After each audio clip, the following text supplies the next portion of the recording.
Good afternoon to all. Welcome to the Rajatotsavam celebrations, the 25th annual day of Dr. K.V. Rao Scientific Society. I am Padma Rangan, your MC for this afternoon. I thank KVRSS for giving me the opportunity to be part of this milestone event, particularly Dr. Ratna and Mr. Shastri. Dr. K.V. Rao Scientific Society, KVRSS, as it is popularly known, was started in the year 2001, and over the 25 years, the society has made significant contributions, received consistent support from scientists, students, and institutions. This enabled it to successfully select worthy students for awards in various events held annually.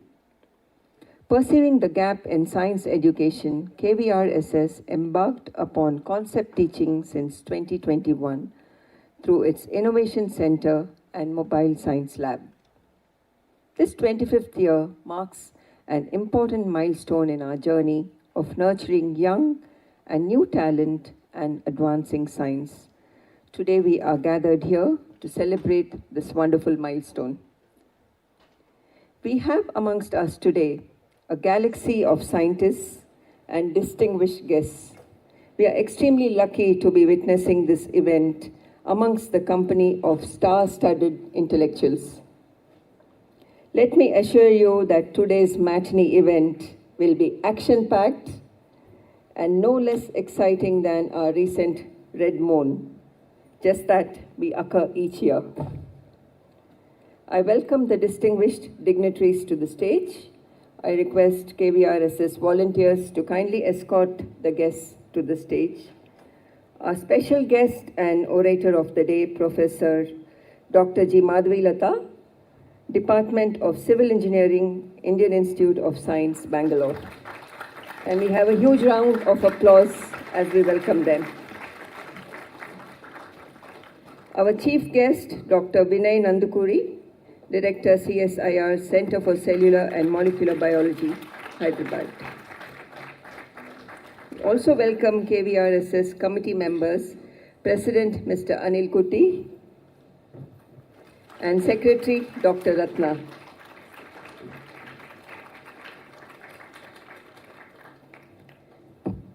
Thank you, dignitaries. Please take your seats comfortably.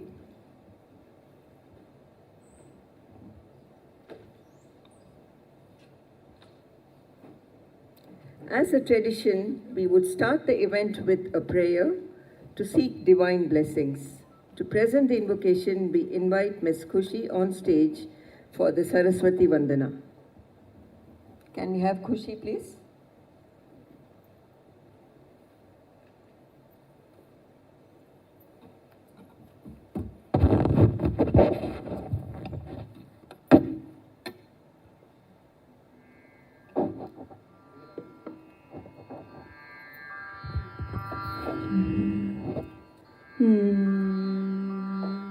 वाणी सर्वाणि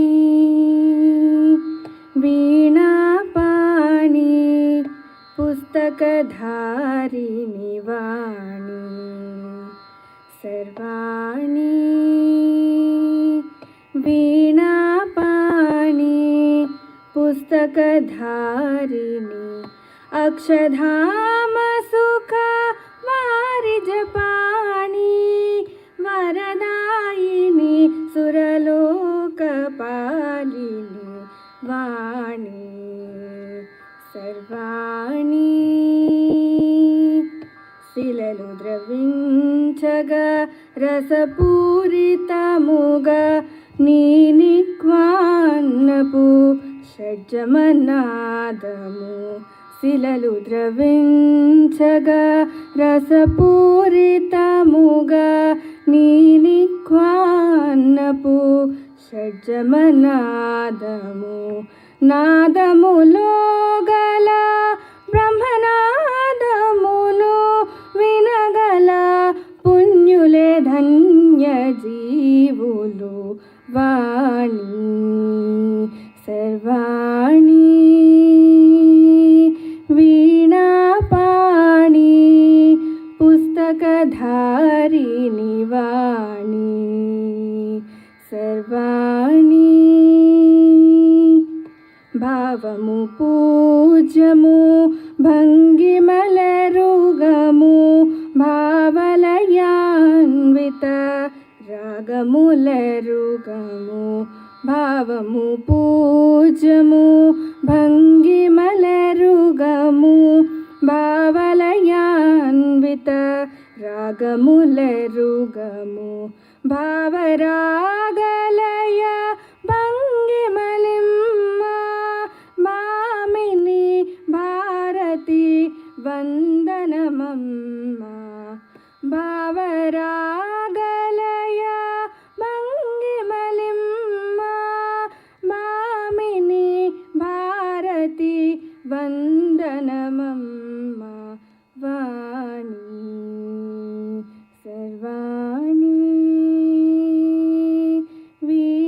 వీణాపాణి పుస్తకధారిణి వాణి సర్వాణి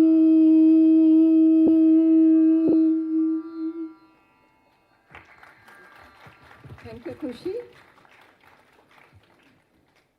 I request all our guests to kindly encourage all the participants that come over. They put in a lot of effort and hard work to make this afternoon interesting for you. As a mark of respect to Dr. K.V. Rao, our founder, we observe a 2-minute silence in his memory. I request all our guests to kindly rise in honor of Dr. K.V. Rao.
Thank you, everyone.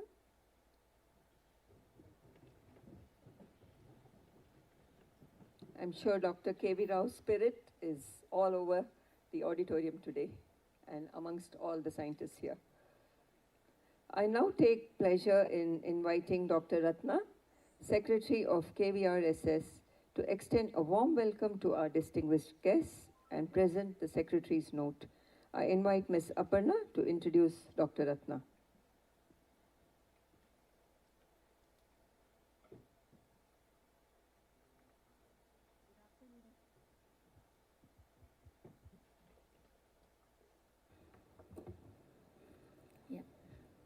Good afternoon, everyone. I'm Aparna, coordinator of Dr. K.V. Rao Scientific Society. I'm here to introduce Dr. Ratna. Dr. Ratna, an alumnus of IIT Delhi with an MTech and PhD in Polymer Sciences, began her career leading research and development at Paharpur Industries and Sanghi Industries. Yet, driven by a deeper calling to ignite curiosity and spread the spirit of science, she chose to dedicate herself to philanthropy and the cause of science popularization. For the past 25 years, she has been the driving force behind the Dr. K.V. Rao Scientific Society, transforming it from a vision into a vibrant movement.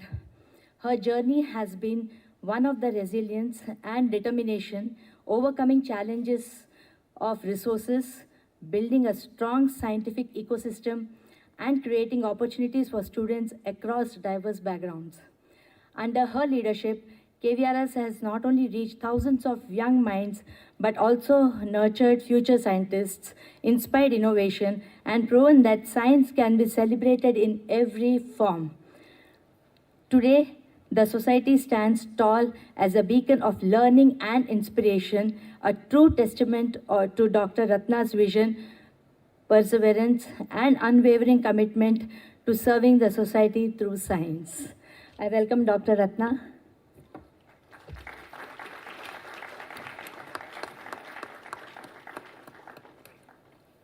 Really very proud to get an opportunity to introduce her.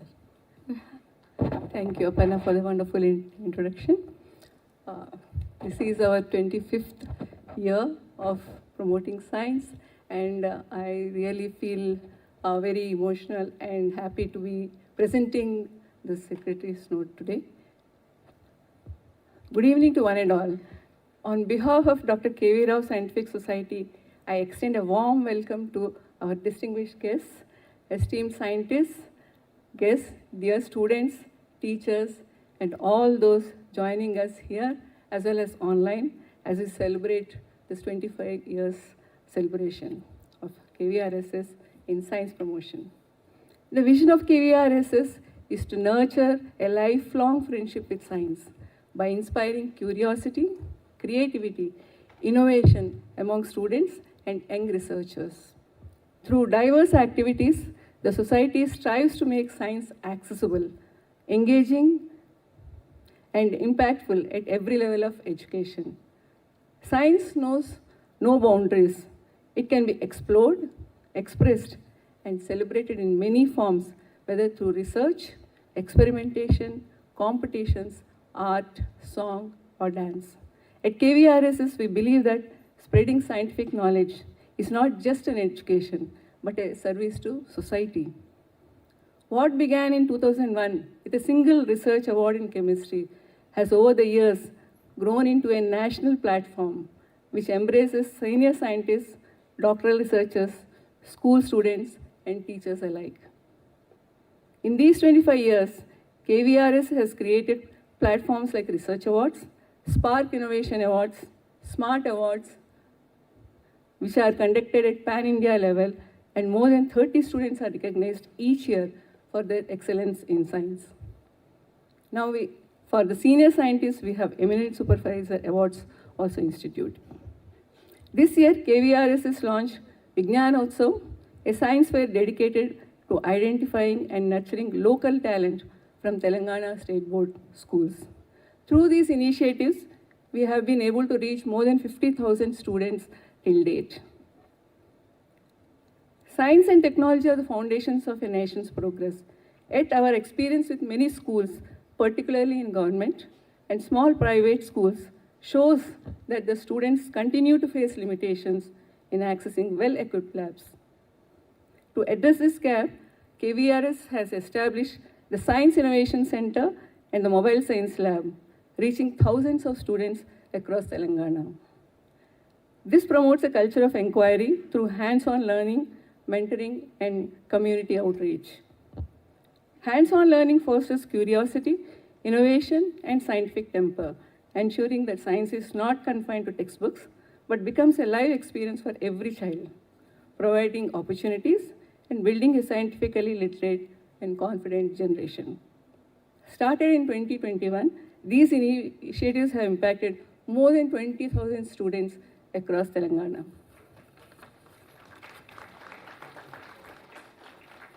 In fact, globally, there is now a renewed emphasis on education minus tech, with countries like Sweden moving away from digitally only classrooms and returning to textbooks and practical real-world learning. We are proud that we are already walking this path. The journey of KVRS has been deeply rewarding for us, seeing young minds grow excited about science and watching them take their first steps towards innovation. All these 25 years would not have been possible without the unwavering support of the scientific community. The scientists, academicians, and the teachers who have guided us in spotting talent, mentoring, and nurturing them.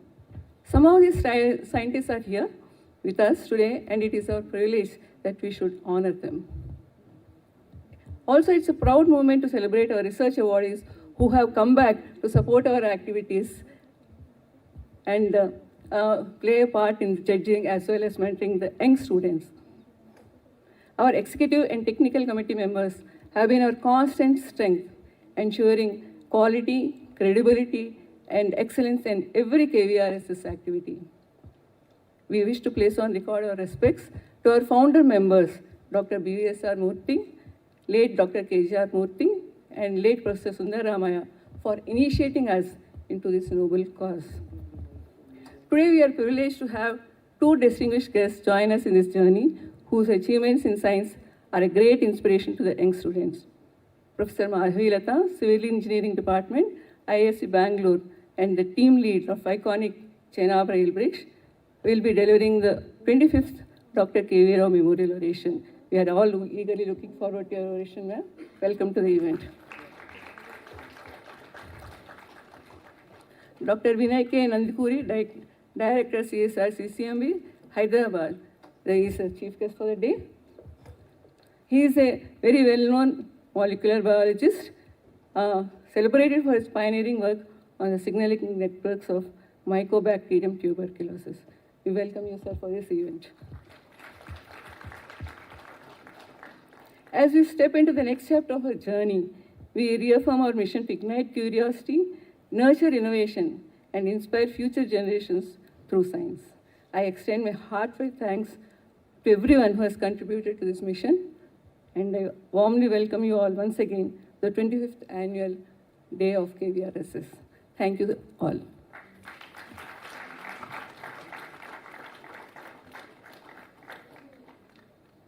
Thank you, Dr. Ratna, for summarizing the work done in the year 2024-25.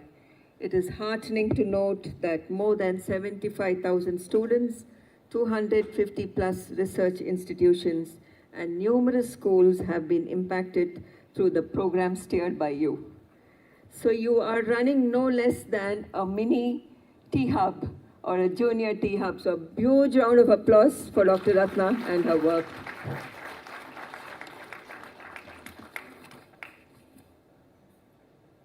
Ladies and gentlemen, it's my privilege to now invite Mr. Anil Kumar Kuti, President of KVRSS, to address the gathering. I call upon Ms. Aparna to introduce Mr. Kuti.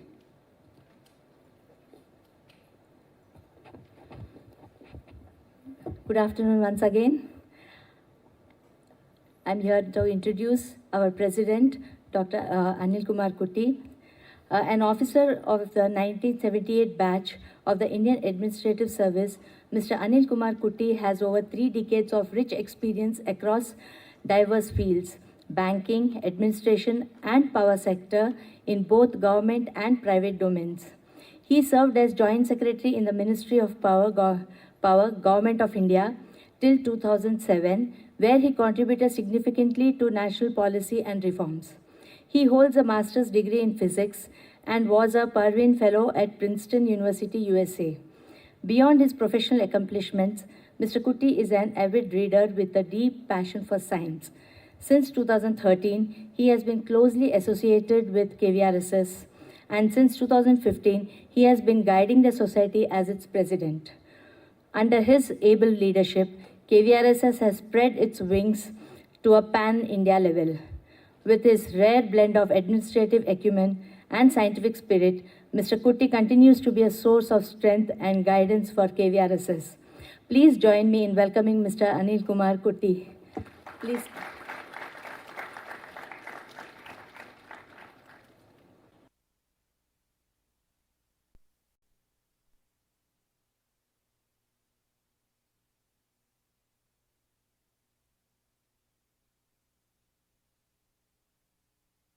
CMB Dikuri, orator for today's function, Professor Madhavilata, Mrs. Dr. KV Rao, who I'm sure is with us online, wife of late Dr. KV Rao, in whose honor the society was set up.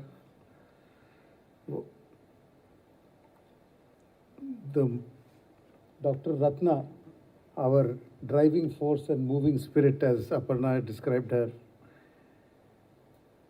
who has been with the organization and made it grow from the first day. Members of the governing body of KVRSS, Mr. Shastri, family, friends, and admirers of Dr. KV Rao, who have always guided and inspired the society to the heights to which it has reached today. And above all, young scientists and children on whose shoulders rests the legacy of carrying forward India's ancient scientific traditions. It is indeed a privilege to address you today as we mark the conclusion of an exceptionally productive year, and more importantly, as we celebrate 25 years of dedicated service of KV Rao Scientific Society. Founded in the memory of Dr. KV Rao, who established the GSI labs in Hyderabad and made significant contributions across scientific fields, the Society's mission to promote scientific awareness among young people remains as vital and important today as it was at its inception.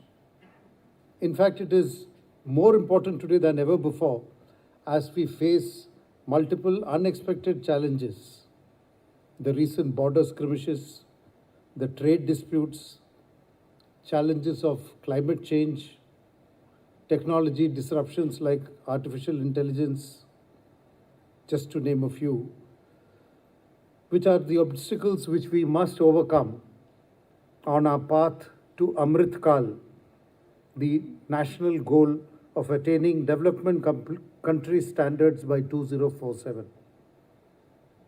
Just a little history. The late 20th century brought rapid global changes. Countries like Japan, Korea, Taiwan, Singapore, and later China achieved spectacular development through export-led growth, making use of the WTO framework and attracting huge foreign direct investments in both physical assets as well as transfer technology, and climbed the value chain from basic textiles to advanced electronics. India, on the other hand, perhaps prioritized self-reliance, facing as we were to the newly independent country's challenges, which were multiple wars, food shortages, pursuit of non-alignment policies during the Cold War that the country faced at that time, the world faced at that time. However, the accompanying license Raj system limited competition and stifled innovation. Liberalization in the 1990s did bring some progress, yet we still lag behind these early movers. That said, India's achievements are remarkable. Chandrayaan 3, Mangalyaan, affordable vaccines, IT leadership, UPI digital payments, nuclear energy, several major world-class infrastructure projects. We have a lot to be proud of.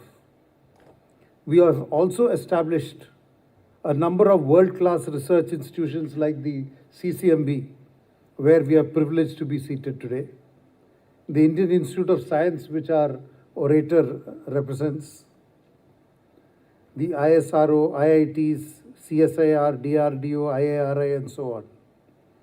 Our scientists and engineers hold key positions in technology-driven companies around the world. And it is in recognition of this exceptional scientific talent that multinationals have set up numerous global capability centers, making India a hub for global R&D. Yet these advances have not reached all citizens. India remains a lower middle income country. To achieve Viksit Bharat, we must accelerate economic structural transformation. Today, as much as 55% of our workforce is in agriculture, but contributes less than 20% of GDP. Raising farm productivity through biotechnology, precision farming, AI weather systems, cold storage, and agro processing is critical. However, all this is not sufficient. Simultaneously, a significant share of the workforce must move from agriculture to sectors like manufacturing, services, and including some low-tech and high-tech, a mixture of low-tech and high-tech industries like textiles, food processing, healthcare, services like tourism, logistics, green energy, and IT. But this transition also involves urbanization. Millions will have to move to cities, particularly Tier 2 and Tier 3 cities. Yet, our urban centers are bursting at the seams, characterized by weak infrastructure requiring huge investments in roads, public transport, power, water, transportation, sanitation, and digital networks. The task is indeed huge, and I'll not go into some of the details like the investments we have to make on our railways, where even though we do have a fairly robust 70,000 kilometer rail network, and we are in the process of commissioning a modern heavy duty 2,700 kilometer freight corridor and constructing a 500 kilometer high speed line, a lot needs to be done. We have recently connected Srinagar by rail, and we are indeed honored to have Dr. Madhavi Lata, our orator today, who was instrumental in designing the world's highest arch railway bridge. That too, in the most challenging conditions on earth, the geologically unstable Himalayas. But all this is minuscule compared to the kind of infrastructure that India would have to set up in railways alone. If you have to match China's 45,000 kilometer long high-speed rail, similar challenges are there in virtually all sectors. I would only like to just mention briefly the energy sector, where India's power generation must increase 5-6 fold to meet its requirements if we are to become a developed country. At the same time, we must fulfill the conditions of climate change and our pledge to achieve carbon neutrality by 2060.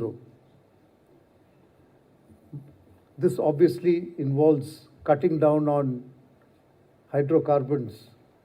And in a country which has only coal as its main resource, these are very, very big challenges. We are no doubt making huge investments in renewables, but renewables are unstable. There's only no power when the sun is not shining, or when there is no wind, or there is not enough water in the dams. So we must also have stable power, and we must necessarily build up nuclear capacity, which is, after all, challenging but non-carbon emissive.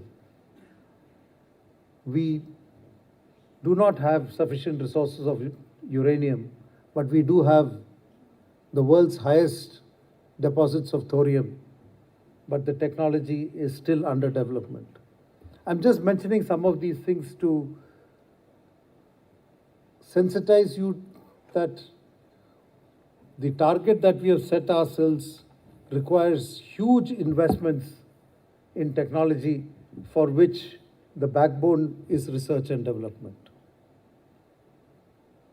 Currently, India allocates only 0.67% of its GDP to research and development.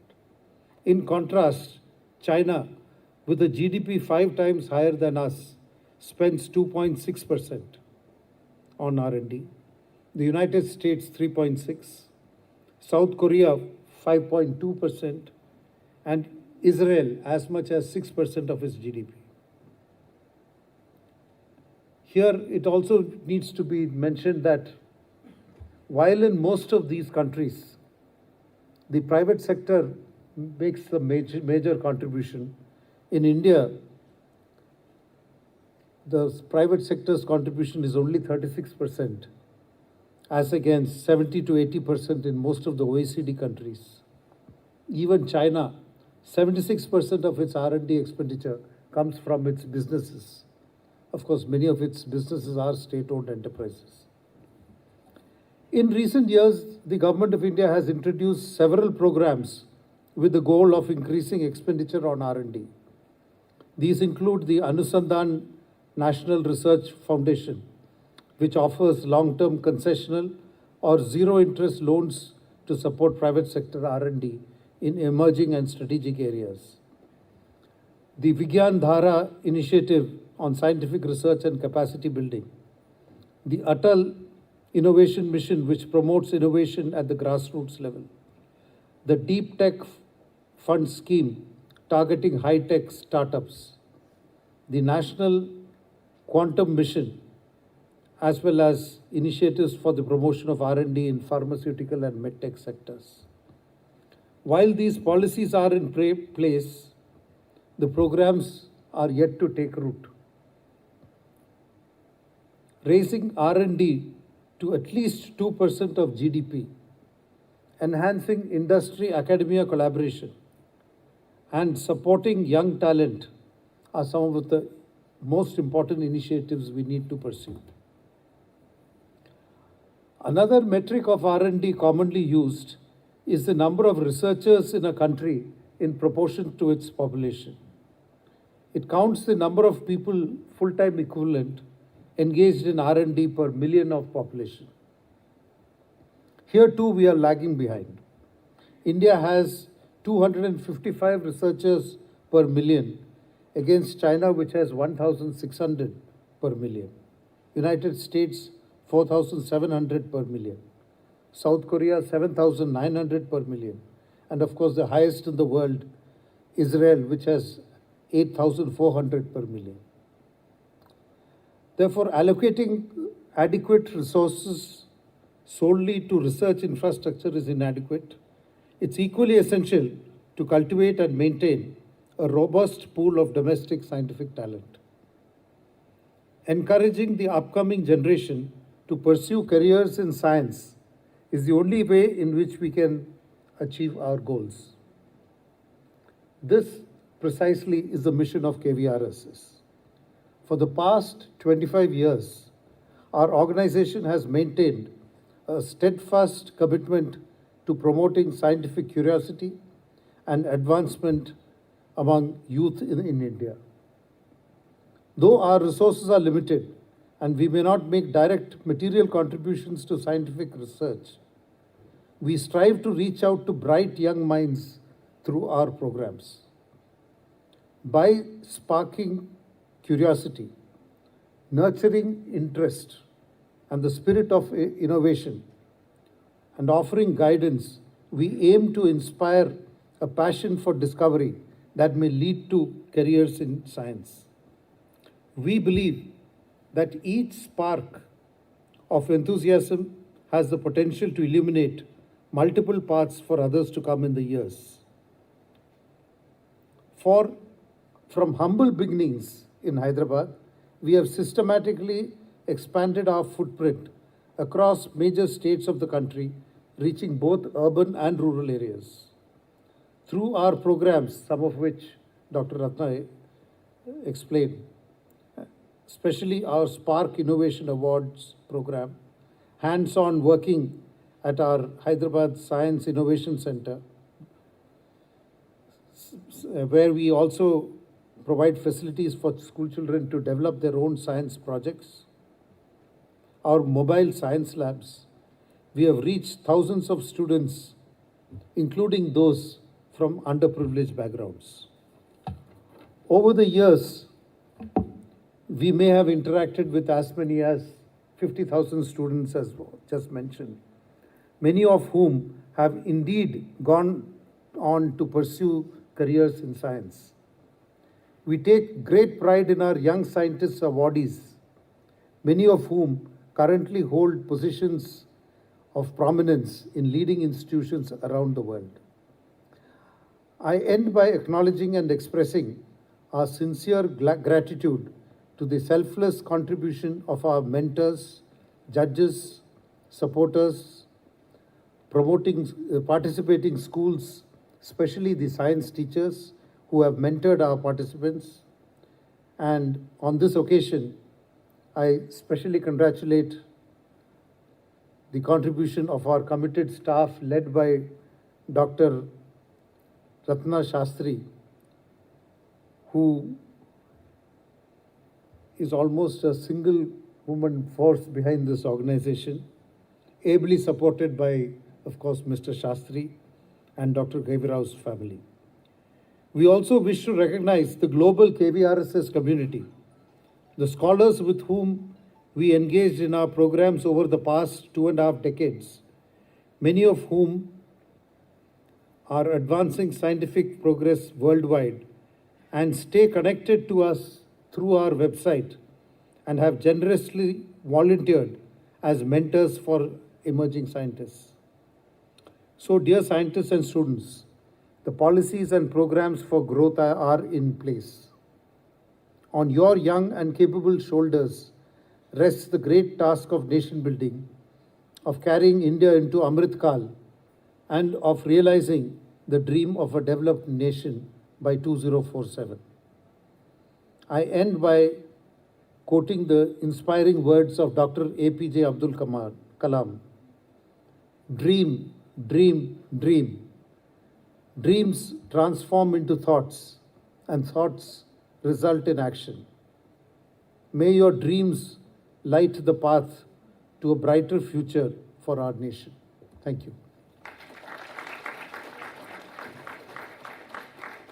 Thank you, Mr. Nilkoti. You covered a very wide spectrum of aspirations, and I'm sure under the able leadership of you and Dr. Ratna, there will be a huge contribution to our target Amrit Kal from KVRSS.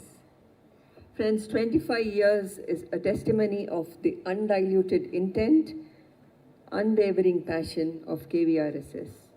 The results are at times intangible, but the contribution to society is immeasurable.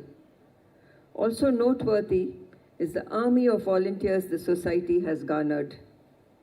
It is a beautiful story of how one person's passion can produce a society of intellectuals.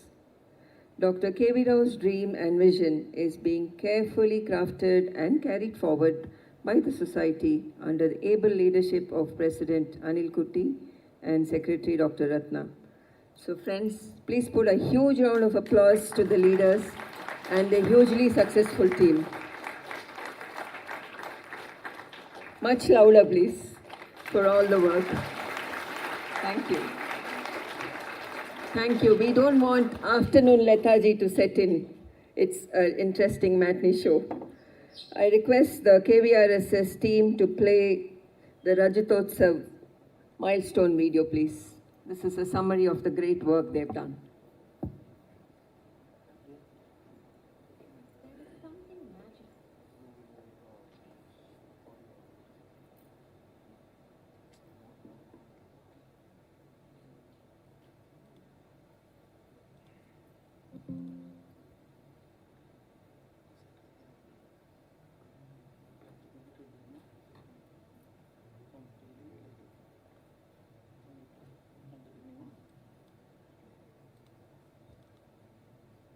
There is something magical about the way young minds experience the thrill of discovery.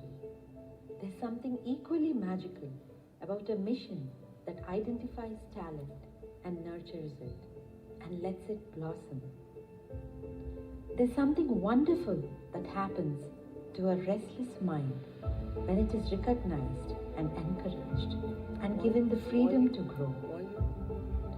There's something amazing about the spirit of exploration, the way it drives scholars and researchers to walk on familiar paths, yet uncover new knowledge.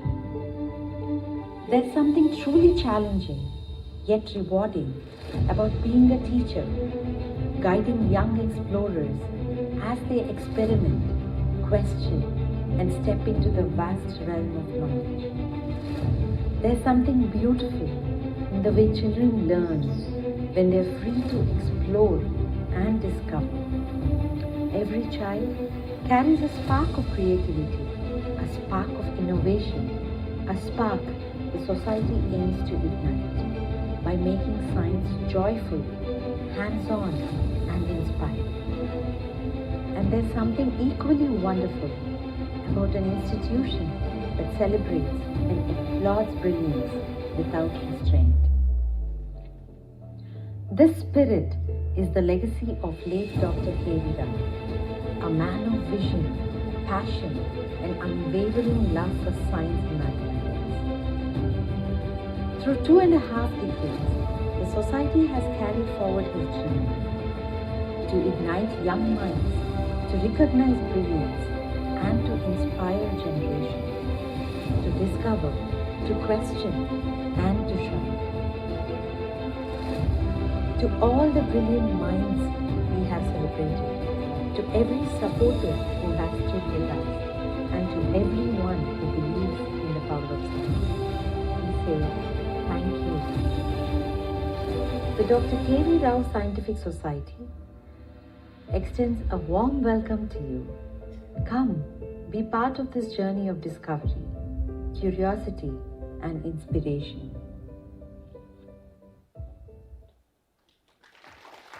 Thank you. There is something magic. Thank you. I think it proves beyond doubt that there is space for so many such organizations to bridge the gap, and you're doing wonderful work. Friends, in the initial years of KVRSS, friends and family members, many well-wishers funded the society's activities. Over the years, KVRSS became widespread, and these could be conducted only through generous donations from individuals and some corporates too. We acknowledge every contribution that has furthered our mission. We have with us today a couple of our well-wishers that we would like to invite on stage and who were generous supporters of extending our cause. We invite Mr. Shankarnath onto stage to share his thoughts with us. We also have P. Ramchandran to join us after Mr. Shankarnath. Thank you.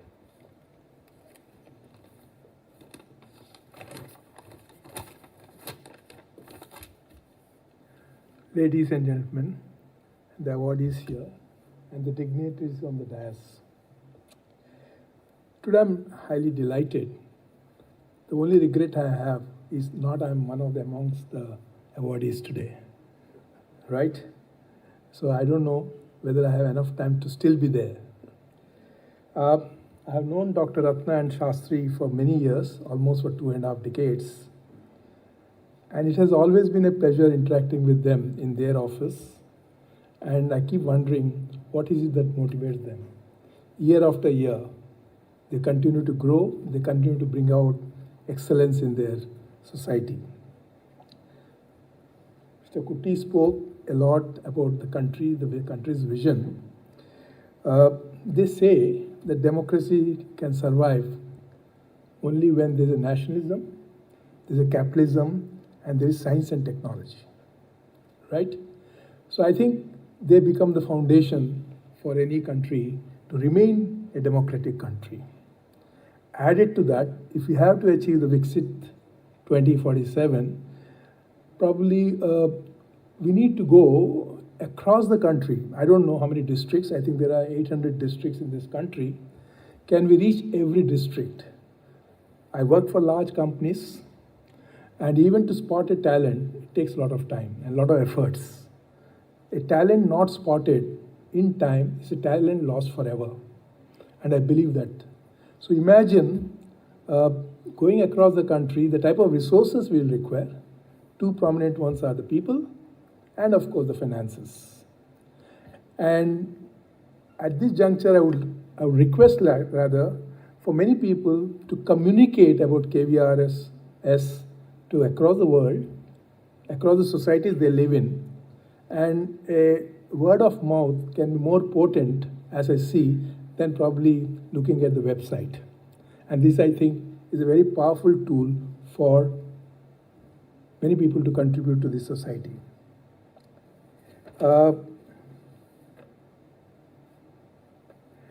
I also believe that nothing of this can be achieved unless until it's not just a few people, as I call it, a team that works behind, and I call those teams as high performance teams, really. And this is very important for us. I think I close this talk that all the future endeavors of KVRSS, I wish them the really very best. And most importantly, I look for the support for the KVRSS Society by everyone here and who are not here. Thank you a lot.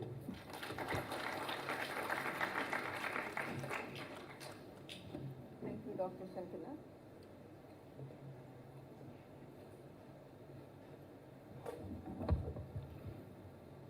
Thank you, Dr. Shankana. I now invite our esteemed well-wisher, Mr. P. Ramchandran, also to join us on stage and say a few words.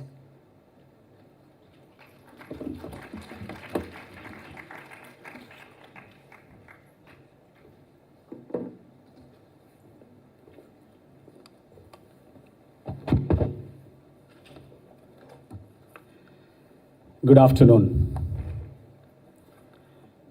A couple of hours back, I was in an event. It was a workshop on artificial intelligence for women. Now I am here amidst of intellectuals. Friends, what do you call an organization which has silently impacted 75,000 students across the country and 250 research organizations, taken up a beautiful, noble, need of the hour, the much deserved cause that is the promotion of science. Can you imagine life without science? There is no progress, there is no development, there is no comfort, there is no survival. Friends, my association with Dr. KV Rao Scientific Society now and Dr. KV Rao Foundation then, 2001, goes back to 2001 when they tried to make an attempt addressing a press conference at Press Club. I have seen its journey, its progress in the last 25 years. Every meeting of theirs in the last 25 years, I was there. As a public relations practitioner, I work with hundreds of non-profit organizations, including Bill and Melinda Gates Foundation. I have seen many photo finish non-profits and self-boasting non-profits. In my career spanning over 35 years, I haven't come across a non-profit organization which was founded by a family members with their own funds in the honor of their own family member. and without doing much publicity. And this is only possible to individuals who are passionate about the work and the cause science. I know time is precious. 25 years is a very long journey.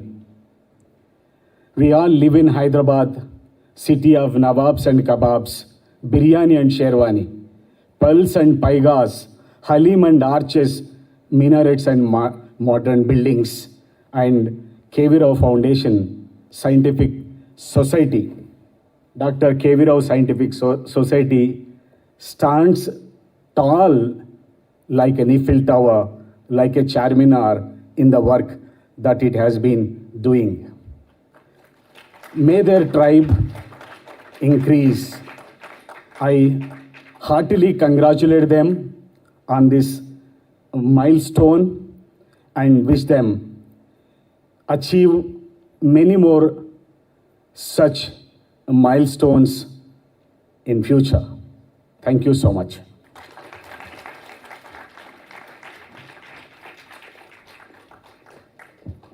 Thank you, Mr. Shankarnath and Mr. Ramchandran, for your support to such niche interest areas. It only emboldens us even more that we are on the right track and to achieve even more. And it's very interesting you said that you are coming from a conference on artificial intelligence for women. It will be very interesting to see the competition between the natural innate intelligence of women and the artificial intelligence. So we will see that in the evolving space. At KVRSS, our mission has always been to ignite curiosity, nurture talent, and spread the light of science to every young mind. To truly reflect the vision and mission, we felt the need for something that goes beyond words and actions, a medium that touches the heart as much as the mind. Thus was born a song for KVRSS. A song has the power to inspire, to unite, and to carry forward our message in a way that is simple, memorable, and uplifting. This song is a celebration of our journey, our commitment, and our dream of taking science to every doorstep. The Telugu lyrics were written by Sri Nataraj Devarkonda, while the English lyrics, music, compositions, and vocal are by Srimati Amruta Mahabashyam. We invite both Mrs. Amruta and Sri Nataraj Garu onto the stage and request Amruta to speak about the song.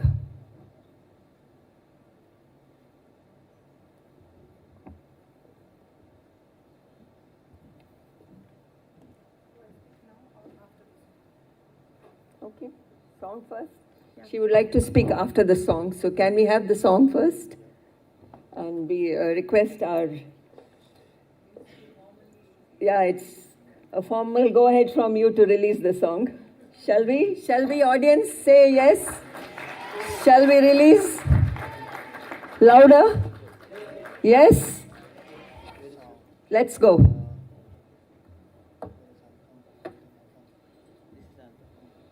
So it's our song.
Friendship with science అంటూ science అంటే fun అంటూ సులువైన మార్గాలు బోధించగా యువ సైంటిస్టులకే బహుమతులెన్నో ఇస్తూ భరతావనికే ప్రగతవ్వాలంటూ మనతో మనకే పోటీ ఉండాలంటూ కృషితోనే విజయం అంటూ ఇన్నోవేషన్లకి చక్రాల మోతూ KVRSS నిలిచిందిరా. కథలాంటి పాఠాలు కనిపించే కాన్సెప్ట్స్ చదువంటి ఇష్టాన్ని పెంచేయవా. ఫ్రెండ్షిప్ విత్ సైన్స్ అంటూ సైన్స్ అంటే ఫన్ అంటూ సులువైన మార్గాలు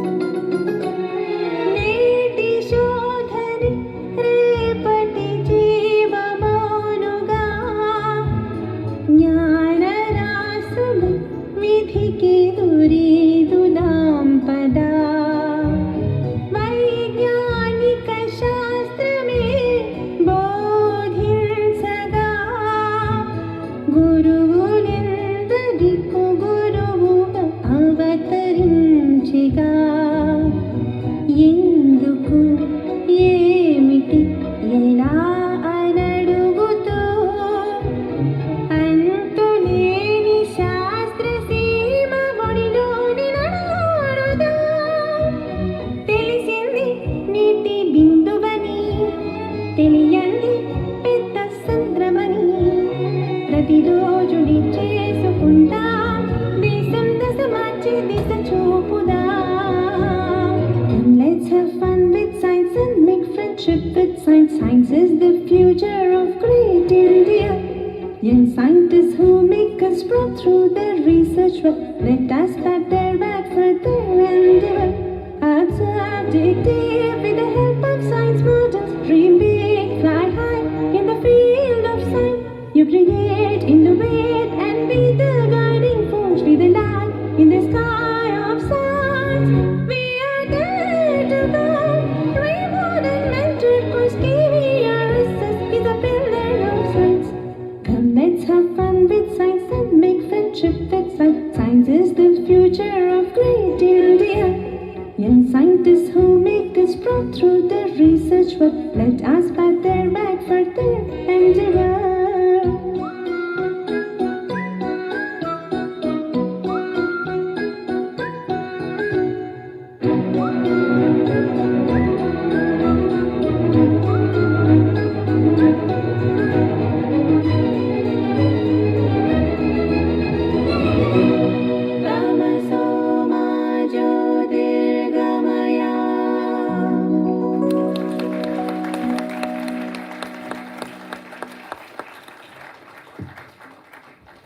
Thank you. I have the great pleasure of introducing the writer of the song, the Telugu lyricist, Mr. Devarkonda, and the composer, singer, and the English lyricist, Miss Amrita. A few words from you, Amrita, on the making of the song. Good afternoon, ladies, gentlemen, and dignitaries of today's event on the dais. I'm a full-time musician, singer, and a music director.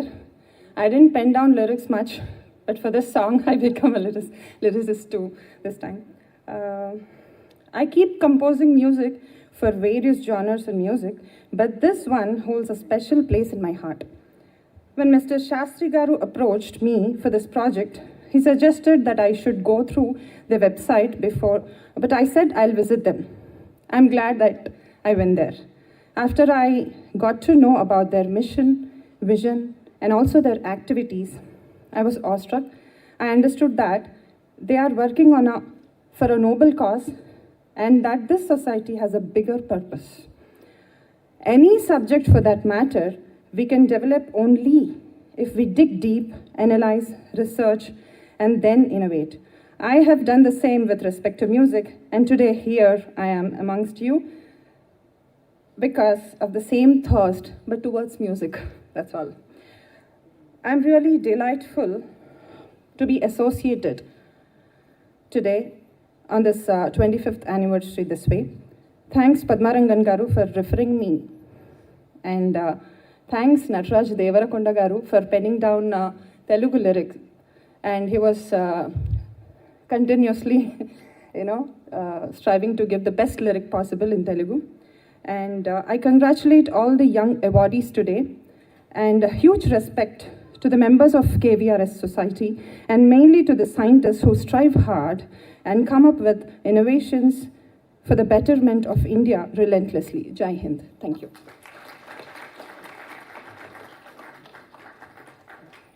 Thank you, Amrita and Mr. Devakunda. I request Ratna and Mr. Anil Kutti to please recognize our artists. So after all, music is also science. It's the science of permutation and combination of the 7 notes and the limitless possibilities that number 7 can generate.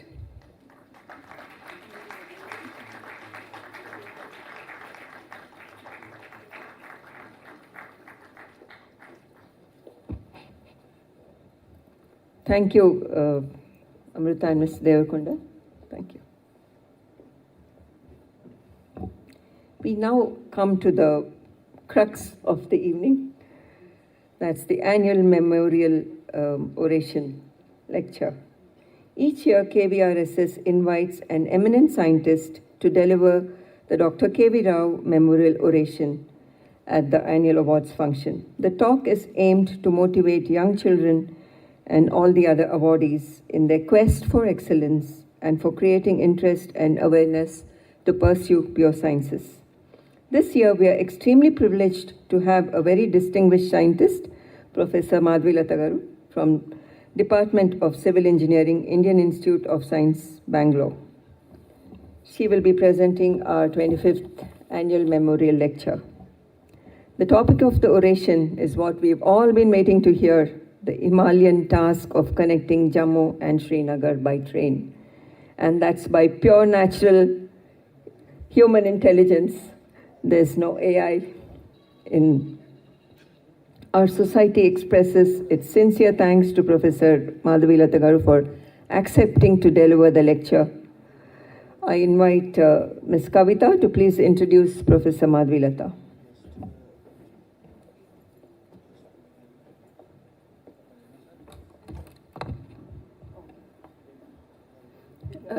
Good afternoon all. I'm Kavita and I'm here to introduce Professor Madhvilata.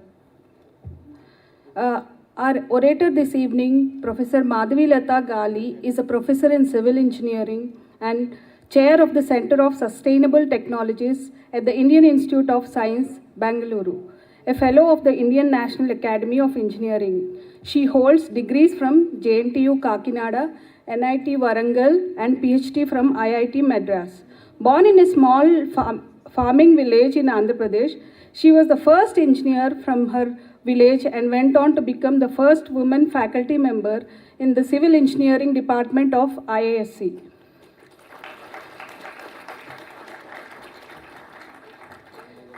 She has received several prestigious awards, including the IISc Yasho Kirti Award, and listed among the top 75 in STEAM in India. Professor Madhavi is best known as the lead geotechnical consultant for the Chenab Rail Bridge, the world's highest railway bridge, where she contributed for 17 years, from concept to completion. The speaker will share the deeper insights gained through her involvement in planning, design and construction of the rail bridge on River Chenab. We are honored to welcome Professor Madhvilata to deliver the Silver Jubilee Dr. K.V. Rao Memorial Oration.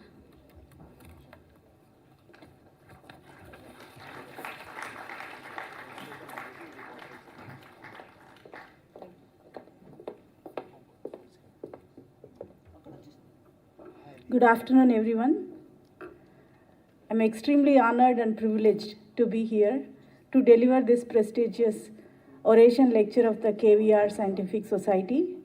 First of all, my respectful tributes to Professor K.V. Rao. He must have done something really good that people are remembering him after so many years.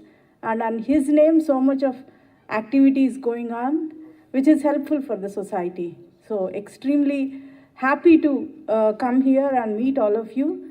Thank you, Ratna and team, for bringing me here. I was very much hesitating because this crowd may not understand what I talk, because I'm a civil engineer, mostly educators and scientists, and what will I talk about this Chenab Railway Bridge?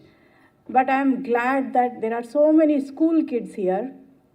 Brings a lot of flooding memories to my heart, because as I said, I come from a very small village called Edugundlapadu, near Ongole in Andhra Pradesh. There is no school in my village. My parents are not educated.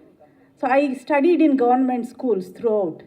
When I looked at the school kids coming here taking pictures before the program began, I was remembering the young myself, how I was and how helpless I was. And I was appreciating deeply the kind of efforts being taken by this society. Because any service done to the education is very noble, and the power of education is everything. I'm a living example for that. I have nothing but education in my hands, so that brought me here. So thank you so much, and my love, affection and best wishes to all school kids who are sitting in this auditorium. I was like any of you, and today I'm standing here because I studied well. Okay, so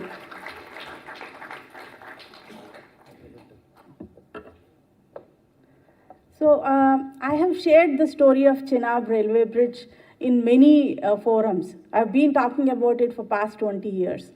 Today is different. I may have to little dilute on the technical aspects, but I'm sure most of you have heard the story of Chenab Bridge through news. That is why the society was insisting that I come to this program. And please go back and check the facts. If you want some just facts and figures, it is there all over the internet. But what I am going to share today is a kind of technical journey I've been through for a long time of my life. So this is a project where we say civil engineering meets clouds, because this is the scene on the Chenab Bridge where clouds are below your feet. Train is running above clouds. You wouldn't have seen this anywhere. So this is not today's dream, a 127-year-old dream of India.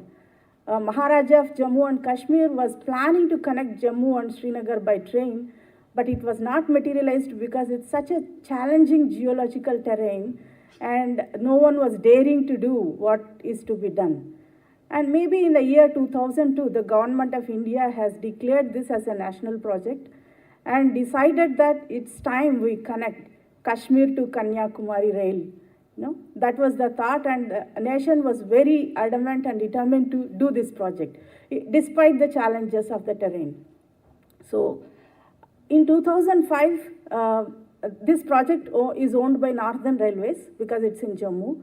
And since Konkan Railways of our country are experts in bridge building, they were roped in, they were the executing partners. And the bid was won by Afghans.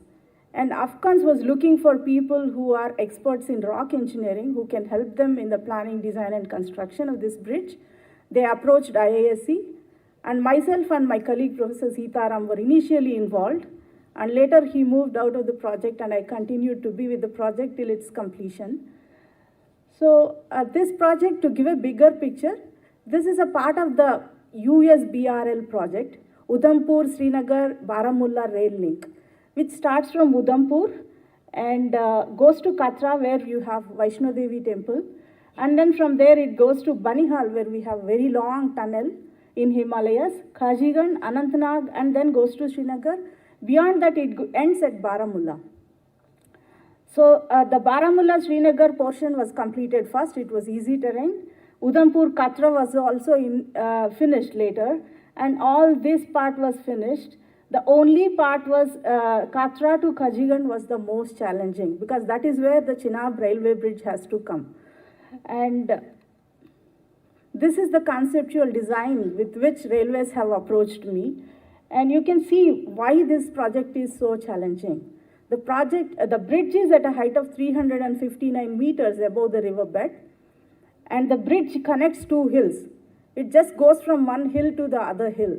And there is this unsupported arch, which is almost half a kilometer. There is no support. You can see from this side to this side, there is no support. And if you keep Eiffel Tower below the bridge, it is still 35 meters shorter than the bridge. So that is the height we are talking about. And then this river is lifeline for that region. It goes to Pakistan from here. Very sensitive. Any damage or silting to the river can lead to a deep political turmoil. So we have to be extremely careful, should not disturb the region. And these slopes, what we are looking at, these hills, they are very steep. And this region is tectonically or seismically very active region. And if you stand on the deck, the wind speed is 220 kilometers per hour in some seasons. 220 kilometers per hour. It is like more than our high-speed train speed. So that is the kind of challenges with which we started the project. This was the first visit picture. How we reached this place is we have to fly from Bangalore to Delhi first, and then Delhi to Jammu, we have a flight. And Jammu to Katra, we had to go by road. And then Katra to we have to cross Riyasi district and go to a village called Bakkal. From there, we took a boat to reach the foothill of the hill where we have to build this bridge, and we climbed it. You won't be able to imagine, we climbed these hills. And then there are no humans living on those hills. These are typically no human footfall. Maybe one or two nomads who had a donkey or a cow and they are living there, just like that. But other than that, you don't see any humans. Extremely challenging task. To reach this place and climb, it took 2 full days. I mean, continuous journey. And once we moved up of the hill, this is what we see. Very steep hills, very pointed peaks. And the geology is very complex. You have joints, you have landslides, you have complex geological conditions. So the first impression was, are we doing something totally wrong, or is it okay to think of building a bridge here? So it looked near impossible task to connect these two hills with an arch bridge where a river is flowing below, because going there itself was extremely difficult. This is how there was no environment conducive for human living. We made some camps, tents, and we lived in them, and this is how this is marked. The foundations were marked. When I look at these pictures, I'm very scared now. How did I do all this? So, and the first task was to build roads. And road building was not easy on those hills, because whenever we are trying to cut something, you are creating more instabilities. And you don't want to lose hill, because once you cut extra slope, you cannot rebuild. Cutting is easy. You can use explosives and cut the slope, but you can never rebuild the same slope with the same kind of strength and homogeneity. So this took longer time. We had to carefully create a digital elevation map, follow the contours so that we do not cut anything extra, or we do not cut the slope in a way that it becomes unstable. So these kind of approach roads were made. Maybe during my third visit, I just escaped this landslide in a few seconds. So these roads, though we called them approach roads, they are very kacha.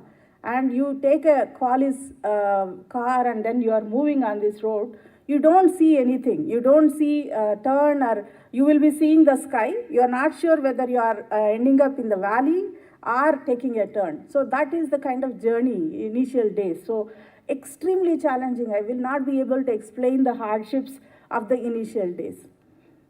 And then most important thing is we are building something in this Himalayan region.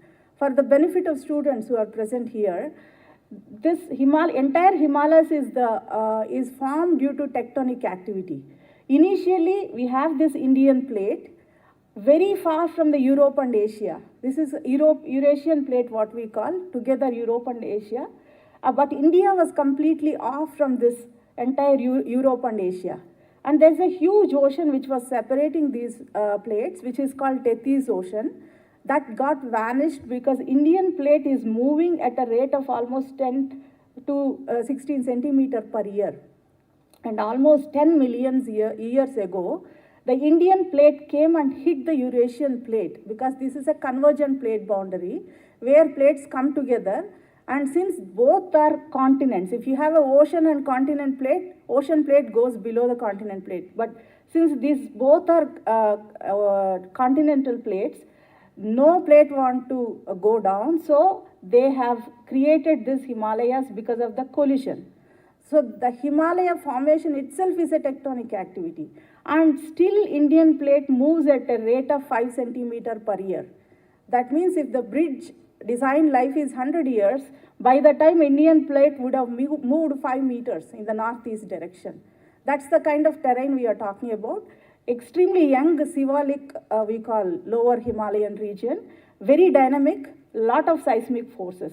And we need to make a bridge to take care of these tectonic forces that are coming. And bigger challenges are awaiting us when we so many of these caves. The rock type in this region is called dolomite, a form of sandstone.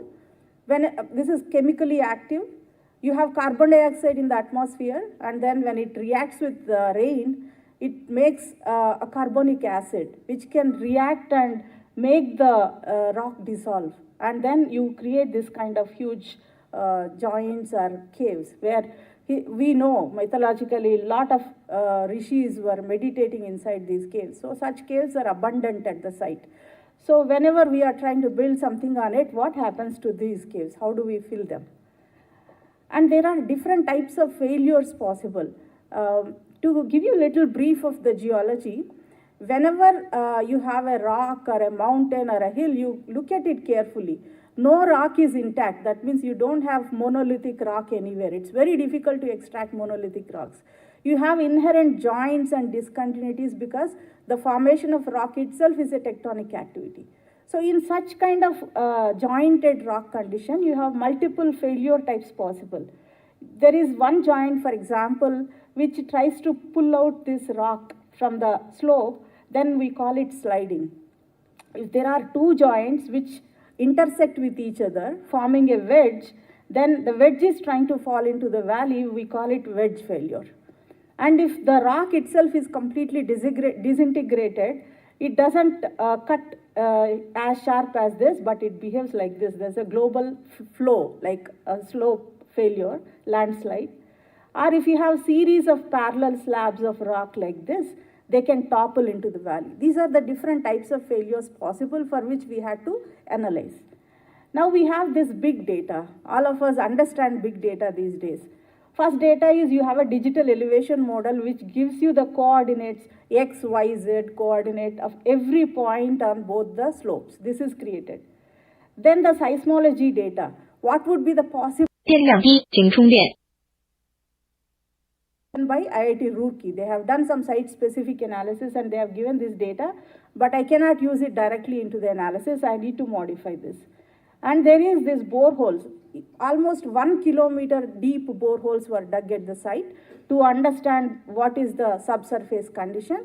All this data, this is done by RITES, a part of railways. And further, we also dug some boreholes and we also done investigations. And all this geological data, what are the types of joints, what are their spacings, how they are orienting, what is between these joints, all that geological data.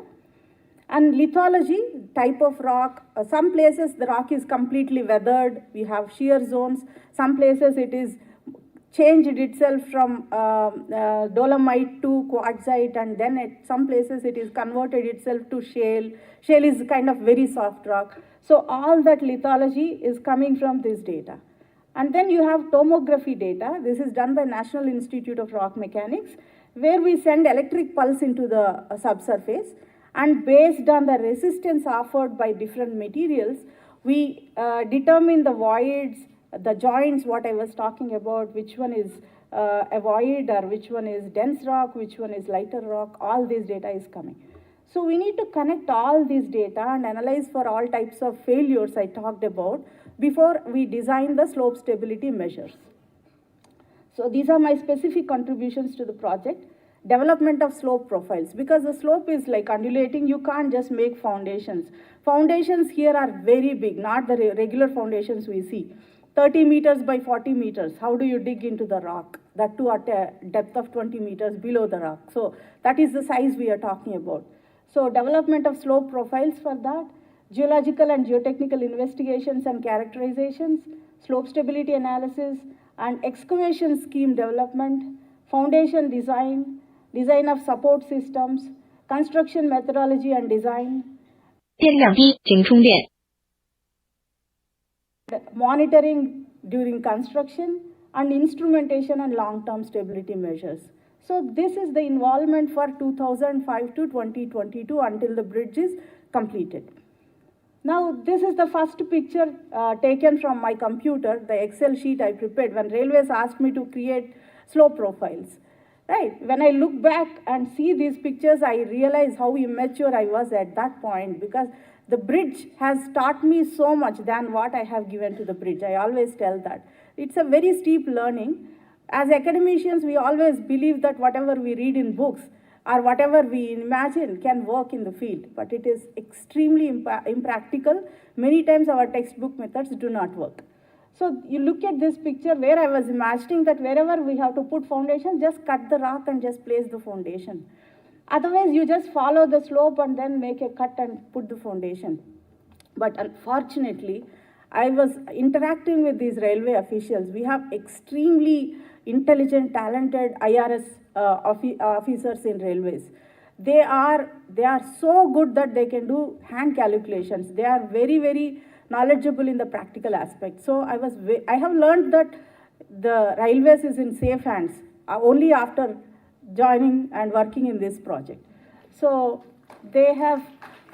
together we worked on what is practical, because if you make any of this cut, it will not be stable, first thing. Second thing, how do you move your construction equipment along the slope?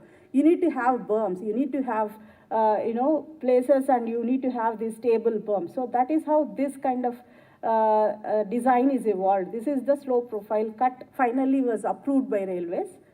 And to understand the geology, we made these tunnels. This is the aerial picture, I'm giving you the close-up, through which we went and mapped all these joints physically. I would think that today, in the days of artificial intelligence, and we have so much of high-resolution drone imaging, this task would have been easier now if we could send drones 电量低，请充电。 twin of the slope. But I'm talking about 2005. At that time, the resolution of this imaging was not so good. So we had to physically go and map all these joints. This is inside the tunnel, and near the foundations of the the pits made for foundation also we mapped. At that point of time, one of my PhD students, Gaurav Tiwari, was at the site for 3 months and did all this joint mapping work, along with other geologists. Now we have these different type of joints. I'm not going into the technical details. What we need to observe is these joints are crisscross, they are intersecting with each other, and they are very closely spaced. So you can see that there are very closely spaced joints. So all kinds of failures are possible. This we call as kinematic analysis in geology. What we do is the joints on the Earth's surface, we try to represent in a two-dimensional picture. This we call as greater circle, which represents the Earth's latitude and longitude. We understand that clearly. On this map, we will try to put the joints, how they look. And then based on the intersection of these joints and their orientation and how the strength, this is called friction cone, which represents the strength of the rock. So if the joint is falling within the friction cone, you have failure. If the intersection of joint is falling within the friction cone, you have a wedge failure. So these are some technical terms, but we did this analysis for a long time. What gave us confidence is whatever we are predicting in the analysis was happening in the field. So this is a kind of typical wedge failure you see in the in the field, that was predicted in my analysis also. That gave railways also big confidence that these people are not giving some ad hoc thing. Whatever they are predicting is happening in the field. So now the slope excavation began. So we used a top-down approach. You have a foundation on the top and then you go S10. Typically, I showed in the first picture. S10 is the top foundation on the left side. You go little deep. 电量低，请充电。 Foundation. So S10 to S40 we went. 电量不足，电量不足。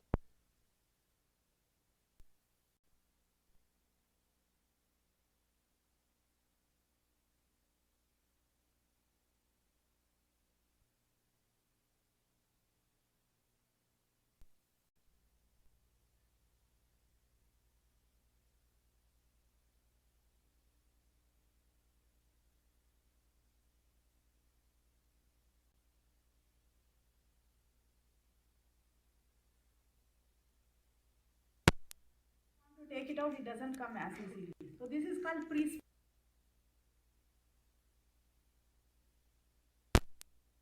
Usually we use blasting, where you put explosive, blast the rock so that it comes out. But if you want to cut it through regular blasting, indiscriminate blasting, you lose material and you cause damage to the slope. You don't want that. So we used pre-splitting through carefully placed these explosives in the boreholes. And then, for example, this is the slope we are talking about. I make it into different sections. Whichever section is very close to the slope, I don't want to use the normal blasting. We use pre-splitting and then you blast this through controlled blasting. And before you go to the next section, I stabilize this portion through anchors. And then when I go down, the section which is far from the slope, I can use the regular blasting. But the one close to the slope, I do the pre-splitting and then do the controlled blasting and stabilize with the anchors. This is how this whole thing is done. What is shown in this picture is only a 7-meter high berm. And we have to do this for the entire slope on both sides. So one slope excavation takes so much. That is the reason the slope stabilization took very, very long time than what was initially planned and expected. And another problem is there is a river flowing below. Any debris falling into the river is a big problem. We don't want environmentalists coming and doing dharnas here. Moreover, we don't want to cause trouble to the river. So this dumping of the debris had to be carefully planned. We designed these dump yards. So you take all this excavated material to the dump yards. For us on place, it looks very simple. You cut, take it and pour. But on these slopes, with these approach roads, it was very Herculean task. And then when whatever anchors I designed were tested in the field, this is one simple anchor test, such like millions of such anchors are put into the slope. So whenever I already told you how wedges form, two joints intersect and then push the rock mass into the valley. So most of the places in the Chenab slopes, we have wedge failure possibilities. So to stop this falling or to stabilize this wedge, what we need to do is, we calculate what is the force that is pushing the wedge into the river, and then so much of external force we apply in the form of anchor so that the wedge gets stitched into the slope. So if you do that, there are several advantages. One is you mitigate this wedge failure, first thing. Second thing, if there is an earthquake happening here, then the rock doesn't get disturbed because you have this tensile force which is resisting that horizontal force. So that was the reason the entire slope was reinforced with these rock anchors. This is one small slope, berm. But even for the small slope section, you can see how human height you can compare relatively. So this is a stitching machine which was at the site. And then the cost of renting this equipment and taking it to that height, you can imagine, is in few crores. So every day delay in the project is few crores of loss to the project. So this has to be done on real time. And when this is below one single foundation, how these rock anchors and anchor plates, how they are placed, you can see. And total excavation was 3 lakh meter cube. You just go back and put zeros. how 3 lakh meter cube, what would be the amount of excavation. Bolting was 66,684 meters, so much length of rock anchors were placed. And shotcreting is on top of, once you bolt it, you apply spray of cement concrete with some reinforcement so that you won't have any local failure or erosion due to rainwater. Another big challenge I want to tell you is, see, initially all our design was based on the geology and geotechnical investigations done at the top surface. Now once we moved down and cut the slope and tried to make foundations, the challenge was the parameters, joint parameters, their orientation, their length, everything changed. Because it's a kind of non-homogeneous rock and you have complex geology. Now what you need to do? So you have to redesign the whole thing. That's how we do in civil engineering. But that's what we call design as you go approach. So you keep the design flexible and keep changing and evolving with time. That is the biggest challenge in huge infrastructural projects. So you see this much slope cutting happened and everything changed. This I think is the most challenging period of my contribution to the Chenab Bridge, because this has to be done real time. And I didn't sleep almost for a week during this phase where we had to do the real-time analysis after we received the information at this depth. So, and this table tells you how much change happened in the dip and dip direction we call joints, how they are oriented and how they are relatively sloped with each other. So all those changes I just tabulated here. Now coming to the foundations, there's a favorite quote of mine given by the father of soil mechanics we call Carl Terzaghi. He says that generally we give more glory to structures, right? Foundations are hidden deep inside the ground, so no one bothers about the foundations. And we treat them like stepchildren, and their act of revenge for lack of attention can be very embarrassing. Right? So this is so true. We give so much of importance to how our house looks and how interior decoration should look, how the elevation plan. We never bother about what foundation we are putting. Right? We can do that for residential buildings, but for a structure like Chenab, you can't take any small risk. So foundation design was as important as the slope stabilization. So this picture shows the core. So what we do is we typically send some coring, drilling machines into the rock and extract what is the type of rock and how it is fragmented. We were very shocked in the initial days to see that entire rock is fragmented. The core is not even connected. So this puts us in a kind of dilemma that how to integrate this rock. Because if you have to put foundation, you need to have continuity, homogeneity, all that. So on top, we have different sets of properties given. One is given by IIT Delhi based on their empirical calibrations. One is given by the proof consultant, that is Scott Wilson group from UK, based on their intuition.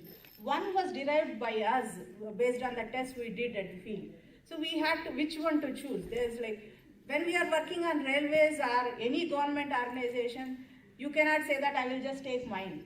They will come up with why not this, why not that. So easiest way is use everything and take something which gives you the worst case. So the one which is most dangerous scenario, use those properties and design. So we used all these sets of properties and we did lot of in situ tests. For example, we did this huge direct shear test at the field, and then we did this plate load test. You can see that. See, since we use lot of empirical formulae and we use different methods for calibrations, all that, sometimes we are very doubtful about our methods work in the field or not. So the best thing to gain confidence in such scenarios is test in the field, whether the rock will take that much of load or not. So we did real size plate load test where we have put so much of load that in future, how much our load comes onto the bridge, so much load is already kept, and on top of that some factor of safety also load is kept. And we did these tests and we got the bearing capacity. And we also did some non-destructive testing, because you cannot make boreholes everywhere and take the rock and then test. It is disturbing to the slope. So what we do is we have excellent non-destructive testing methods now. We send some ultrasonic waves into the ground, and then based on the reflection time, you can get what is the inner profile. So those tests are also done at the field. And then we also did some dilatometer tests where we put some instrument, this picture. This is me, and this is Professor Ramurthy, whom we call father of rock mechanics. He is a retired professor from IIT Delhi, who was with us during all this in situ testing. So all these tests we did, and there is also tomography done, electric resistivity tomography. And we have all these values from all these methods and also based on empirical relations. Finally, we chose the least possible value as the bearing capacity. That means if I am telling the bearing capacity of rock at Chenab Bridge is 100 ton per meter square, it would have been 200. But we have taken the most, lowest value so that we will be very safe. So now, initially we have designed some foundations. Now everything changed because rock parameters changed, the properties changed. So we had to redesign the foundations. So all foundation sizes changed, their locations changed, their depth changed. That means in the entire Chenab project, only the arch shape, number of piers, and these are the constant values. Arch size also was changed. The location of these piers was changed, and their depth was changed. That is what we call as design as you go, or flexible design approach. So we did the 2-dimensional and 3-dimensional slope stability analysis to check whether the designed reinforcement is giving enough stability or not. And then I also mentioned that IIT Roorkee has given this earthquake spectrum. This typically belongs to Uttar Kashi earthquake, which is quite far from the site. So railways developed cold feet, like why do we use this? Because this looks small. Because Jammu is typically lying in the seismic regions 4 and 5, between 4 and 5.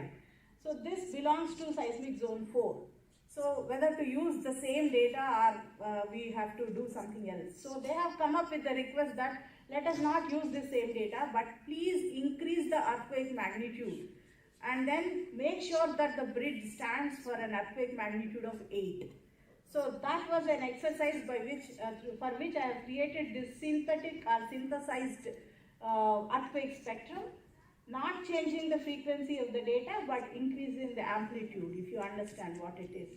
So now we have the maximum credible earthquake, what we call. Against that, we will have a factor of safety of 1. And half of it is generally we call design basis earthquake, because when we say the 8 magnitude earthquake, in the 120 years period of your bridge, that may not or may happen, right? So it is very uneconomical to assume that this kind of force is acting on the bridge for its entire life period. So we need just a factor of safety 1, that if an earthquake of this magnitude happens, your bridge is still just safe.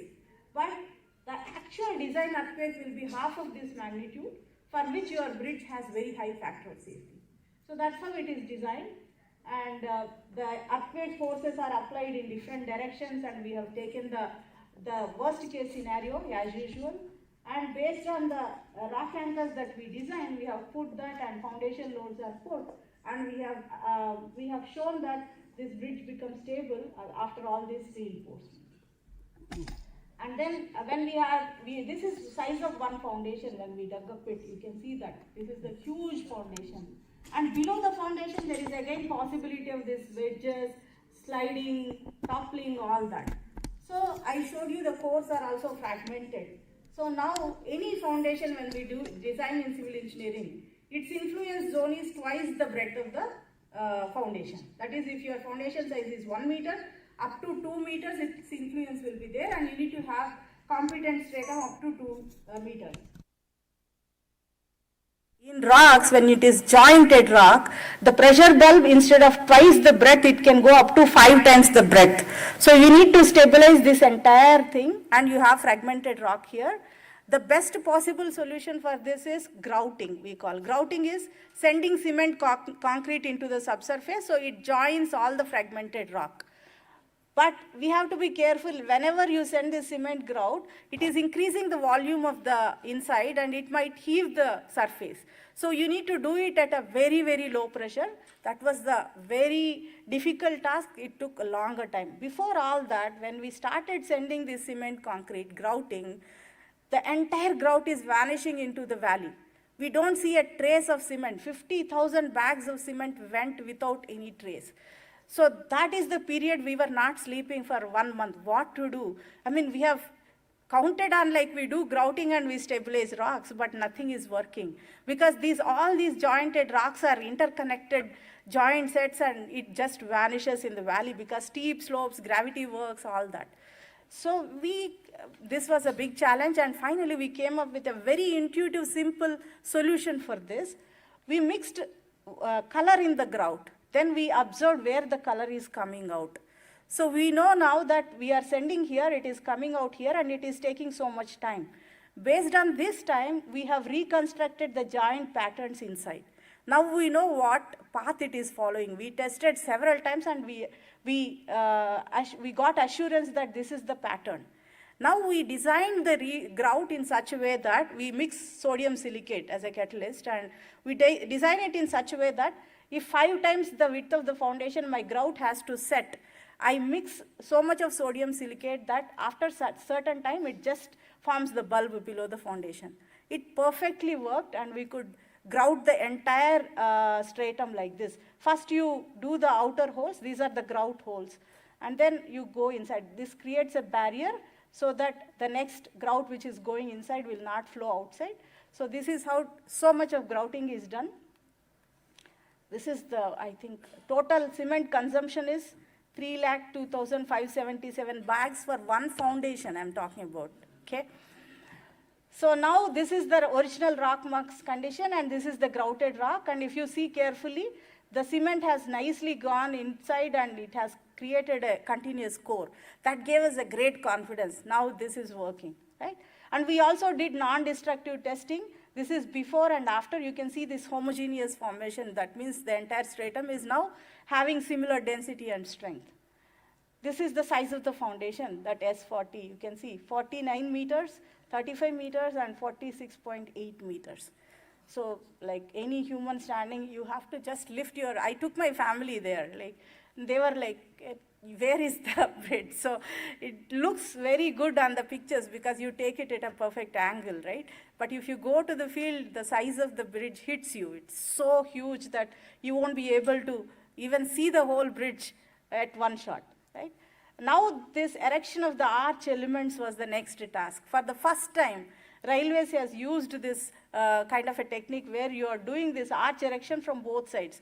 For the reason that there is no support below. You have a river. You can't put any equipment and then do this arch erection. So you have to do this arch erection from both the foundation abutments, and then slowly you join these two. So when you are doing this, the challenge for me as a geotechnical consultant is that this arch, as a complete arch, this is a very stable structure because you have support from both sides. But when you have only one side, it can bend, it can move, and it is not a very stable structure. To give it stability, we have used these backstays, and these backstays also need support. So these stays have to be supported. We have used our foundations for support. When you are using these backstays for support, the foundation gets pulled off. So you need to also design the necessary reaction force into the ground. So this was the pre-stressed rock anchors that I have designed, and this is and these backstays continuously move as the arch height increases. So this is a very dynamic design, and it worked perfectly well. And slowly we started moving up, and then this is called golden joint. This was completed on an Independence Day. You can imagine the kind of passionate railway engineers, how they celebrated. And the golden joint was a huge celebration at the site. The railway minister has come here, and then he saw and he said, "Ab to bridge banega." Till that time, no one was very confident that this bridge will become a reality. Now, other things were very easy. Once you have the arch, you can build this superstructure. We brought these deck elements through the roads that we have created. You can see the simple deck elements taken, and then they are lifted and they are placed. For the first time again, there are so many first times in the country. For the first time, this incremental launching of this deck on both circular and transition curves was practiced by Indian Railways. And to bring this, actually what you are seeing here in this, this is very interesting fact. There is this cable crane, what you are seeing here, for erection of arch. These are indigenously fabricated at the site, the world's biggest cable crane, 120 meters in height. There are two on both sides. Each one take 20 tons load at a time. Together, if you operate it, they take 35 tons. So this is a big feat again. So all this is done, superstructure erection started, and it went very fast. Once the arch is complete, this whole thing took just 2 years. So this slowly the deck is started and it is completed. And later, when I went in 2016, I realized that there are some foundations which needed further support because some rainwater erosion is happening in and around. Though it is not structurally a problem, but to look at you feel scary. So I've designed a retaining wall for that, which Railways has agreed, and then they have built this. And also near places where you have soil as the overburden, I've created some cladding walls like this using gabions. When I went in 2022, everything is in place and everything looked perfect. So these are some unique features of the Chenab Bridge. I think I have a video, I'll show you later. So this is the design life of the bridge is 120 years. It can withstand wind speeds of 266 km/h. It is blast resistant. DRDO has made it blast resistant. This bridge is very close to line of control, so we don't want any problems. So this is made blast resistant. It can withstand magnitude 8 earthquake. The temperature -10 to 40 degrees centigrade. The materials are customized and made for the bridge to withstand these climate changes. And then the incremental launching and crossbar cable crane and double corrosion protected steel bars, cable anchors. And then the beauty is even if you remove the one complete pier or one critical arch element, the bridge does not fail. You can still run a train on that. So that's how it is designed. These are some progress pictures, how from 2006 to, everything. You can see over the years how the pictures I've taken. If I look at it, they are like very much impressive, the way the entire region is transformed.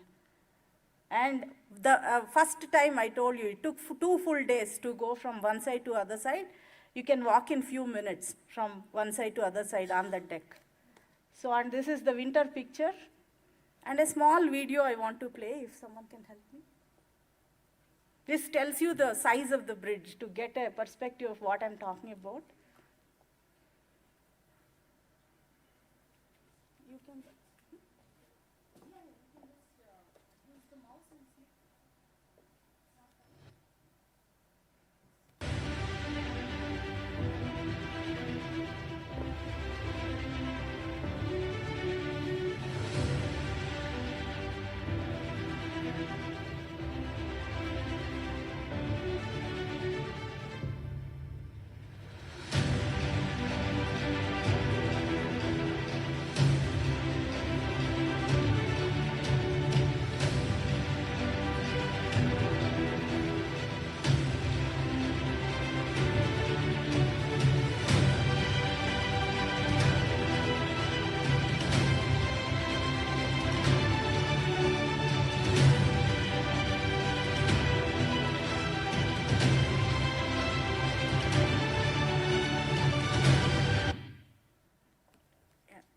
So this is the picture. I also watched in the video only when Prime Minister has inaugurated the bridge. And when I saw this picture train, Vande Bharat moving on the bridge, I got goosebumps. I can't tell anyone how much contentment a civil engineer gets when they see that things are working.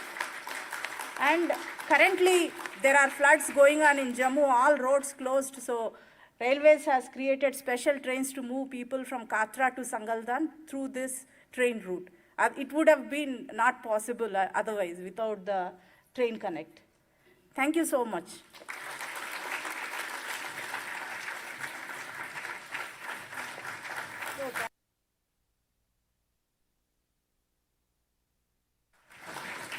Involuntary standing ovation. I wanted to ask for it.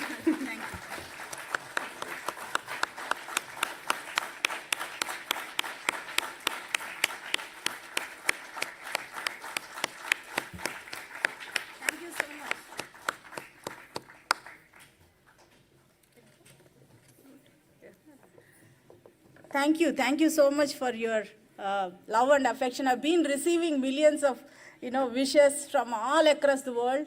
And I don't know how much I deserve this affection and love, but thank you so much.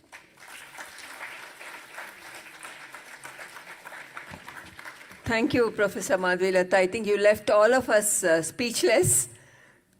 We are at loss of words for what you have achieved. It's truly, truly inspiring, and I think you have set new standards in difficulty levels. And to all the youngsters here, a message for all of you. It's not level 3, level 4, level 5 in the racing or the game difficulty level that you set. This is the challenge that we have to face. Choose your battles hard and fight them hard. I think that's a lesson, takeaway for all our youngsters and to us too, ma'am. Thank you so much. And in Dr. C.V. Raman's words, I was reading that the essence of science is independent, rational thinking combined with hard work, not just having equipment, opportunity, or environment. So, Professor Madhvilata, your journey and phenomenal work in this project shows that beyond everything else that was favorable or not so favorable to you, how qualities like consistency, perseverance, and science-backed research are so important to nation building. Thank you once again for your contributions that will go down in history. I'm sure we should clap non-stop for her for a minute. Thank you so much. And after achieving such an engineering marvel, she still feels like an eager student. She mentioned so many incidents where she still learned through the journey. I think that's also a lesson for all you young scientists.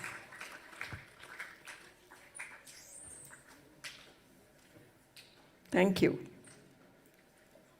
We now come to our chief guest address. We have with us an eminent scientist, Dr. Vinay Nandukuri, Director CSIR CCMB Hyderabad, the chief guest for our event today. I request Ms. Kavita to introduce our chief guest.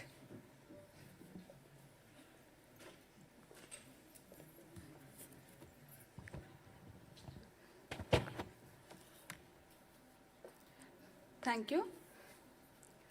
So Dr. Nandukuri obtained his MSc in biotechnology from IIT Bombay and his PhD in molecular biology from Indian Institute of Science, Bengaluru, followed by postdoctoral research at Texas A&M University and the University of Virginia, USA. He served as a scientist at the National Institute of Immunology, New Delhi for 17 years. In 2021, he moved to the Center for Cellular and Molecular Biology, Hyderabad, as a director, where he established his lab. A distinguished molecular biologist, he is internationally recognized for his pioneering work on the signaling networks of Mycobacterium tuberculosis, providing critical insights into tuberculosis pathogenesis and potential therapeutic targets. With over 85 publications in leading journals, he is the recipient of the J.C. Bose Fellowship and NACI Scopus Young Scientist Award. He is an elected fellow of all 3 science academies in India. Under the leadership, CCMB continues to spearhead cutting-edge research in health and disease. We are honored to welcome Dr. Vinay K. Nandukuri, Director of CSIR CCMB Center for Cellular and Molecular Biology, Hyderabad. Welcome, sir.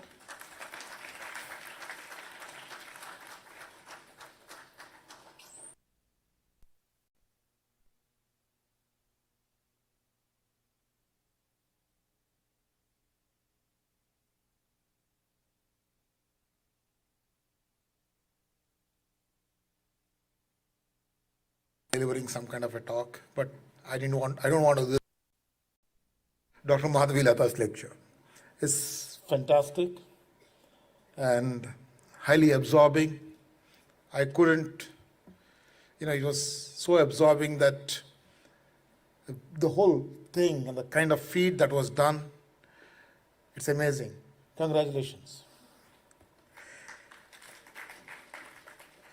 I congratulate the KVRSS for their 25th annual day and all the dignitaries who are on the stage, Ratna Garu, Dr. Anil Kuti, and all the dignitaries of the stage, Dr. Madhavi for giving such a fantastic lecture, and for organizers for giving me this opportunity to be the chief guest on this occasion. It's amazing to know that the society has actually kind of recognizes many activities and has done all these activities that has impacted almost 75,000 kids or students for all these years. That's a pretty big number, and give them a big hand for this.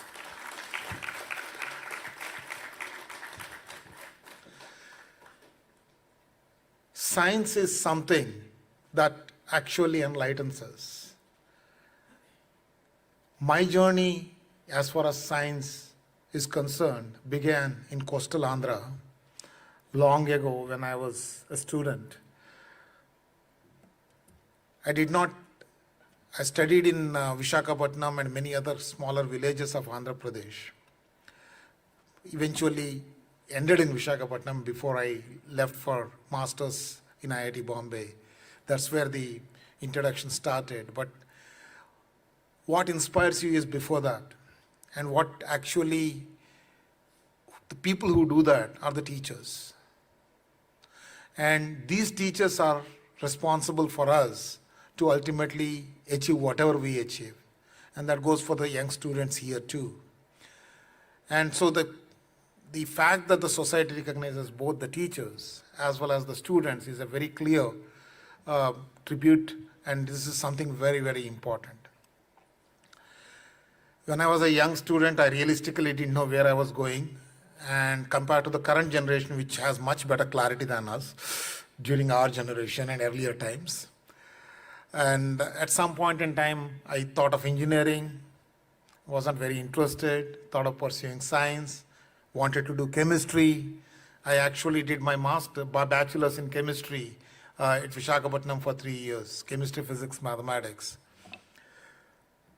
Got into biotechnology by sheer chance because when I was writing in entrance in IIT Bombay, at that time, biotechnology was part of the chemistry department. Else I would not be a molecular biologist. And I was fortunate to have those breaks. And it was up to us to use those breaks whenever they come. But I was lucky to get those breaks once in a while in my career. Finished my the master's there in Bombay. I was again lucky to work with a gentleman named Dr. Umesh Vashne, who has really inspired me to take up research in a serious way. And after staying abroad for a while, when I wanted to come back to India, I wanted to look at one of the pathogens, which is very important in the context of India, tuberculosis causing pathogen, Mycobacterium tuberculosis. TB is something that all of you know is an important, and I won't say important, it's a dreaded pathogen that causes maximum number of deaths across the world due to an infectious disease even today. So I've been working on that for 17 years, and I came here 4 years ago, and I'm trying to do whatever I can given the technocratic load of being a director. You have other things too. But what is important is this particular current position has basically made me interact with school students on a regular basis. And I've been interacting we have many programs at CCMB. And for all of you who do not know, this is an organization that was set up in 1977. And this was the first molecular biology institute that was set up by our founder, whose name is outside this auditorium, Dr. P.M. Bhargava. And that's how this auditorium is named, P.M. Bhargava Auditorium. And this institute was then in IICT. 10 years it took for us to build the building that you see outside on the other side of the road, which is CCMB. And in 1987, this place was inaugurated by then Prime Minister Shri Rajiv Gandhi ji on 26th November 1987. And many of you know of DNA fingerprinting, and you know that it is kind of something that is used for figuring out parental disputes. Also, people who were killed and what body cannot be identified to establish their identity. That was developed in CCMB in 1988 by Dr. Lalji Singh, who then went on to become director of this place and is an eminent scientist. Unfortunately, is no more. So when he developed it, that was the first time in India, of course, but it was the third country in the world to do this. And not only that, we did it with our indigenous probes, with our own probes, not the probes that were used elsewhere. So it went on to become a different institute called CDFD, now which you find nearby here. But it was done here. And same way, when entrepreneuring, basically nowadays we talk about startups, companies and all. At that point in time, it was not very, not in the norm. In those days, we have incubated companies way back in 1995. So Shanta Biotech, right? Shanta Biotech was incubated in CCMB at that point in time. The incubation culture, if you think about it, came in 2007, literally. BIRAC took over and so many incubators have started coming up. And right now we have an Atal Incubation Center, which actually still incubates around 30 to 40 companies at any point in time. We are, as an institute, involved in various other activities which are of societal benefits. For example, this is a place where we have developed improved Samba Masuri rice. So Samba Masuri is a popular rice in this area, and it has something called bacterial infection, called blight infection. Dr. Sonti, actually, along with ICAR, has developed a variety of rice which is blight resistant. As a side benefit, it ends up being low glycemic index, which is good for diabetes patients because it is around 52 glycemic index, which is way below what is expected in many of the rice for diabetic patients. And that work continues in CCMB. We are improving we are adding other characteristics to this improved Samba Masuri, and we are developing various varieties, and it is now planted around 6,000 hectares of land all over India. And this is really a popular one among farmers, and every time we talk about distribution, we get a lot of people. We are also involved in something called we are talking about the wildlife diagnostics. So a lot of people know that poaching happens, right? But to establish what is that been poached, sometimes all you get is a small piece of bone or small tooth or something like that. From that, we establish the species. And that is done with the probes, once again, developed under Dr. Lalji Singh's leadership. And these are used for wildlife diagnostics by us. And even now, we do it for the forest department. Many of the other customs, forest and other things. We are at this point in time developing newer probes, specific probes for distinguishing something called Shatush and Pashmina shawls. Kashmir, where we are talking about, Pashmina shawls are produced from the goats. Shatush shawls are produced from an endangered species called Tibetan antelopes. So we have recently developed a probe which would molecular probe that would specifically amplify Shatush fibers, not the Pashmina. So we can actually figure out some contamination is there. Why is this important? Because if a shawl is contaminated with a Shatush, or if it is taken from that, then essentially means it is 10 times more expensive, but the person who's done it will go to jail. So these things are happening. This is one end of the work. And we are actually, as an institute, involved in basic molecular biology research, and many of our scientists are highly accomplished. And that is why quite a lot of our students are actually awarded with this, society's awards. We do fundamental work in structural biology, developmental biology, cell biology, infectious disease biology, and quite a lot of our work is published in highly reputed scientific journals. Almost 200 trainees, young people, go through our institute every year for either 2 months, sometimes 2 weeks, 2 months, or 6 months, or 1 year trainings. And we actually, every time these young people come, they are very, I can look at their enthusiasm and it is very inspiring. Nice to have such kind of enthusiastic students going through our institute. So, in addition to all these things, 5 years ago when COVID struck, that is around 2020 March, we were among the first institutes to actually standardize the diagnostics and then teach those diagnostics for all the local population, and went on to participate in many things, including extensive COVID sequencing. CCMB was involved in sequencing almost 12.5% of all the COVID genomes that are sequenced in India. So what I'm saying is that it's a different kind of a work, and I think if you get an opportunity to visit our place, which you would have either as part of the open day, I'm talking to the students here, either as part of the open day or any other opportunity of a school trip or anything, we'll be very happy to host you here. And I believe that some of our interactions with the scientists may help you think about biology and the science as a career for yourselves.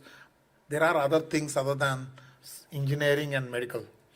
So please look into those things and actually look at science as an option, because we do need really talented people pursuing science in our country. It was very eloquently put by Dr. Anil Kuti initially about how many scientists are, how the numbers are not really big in India and how we need to increase.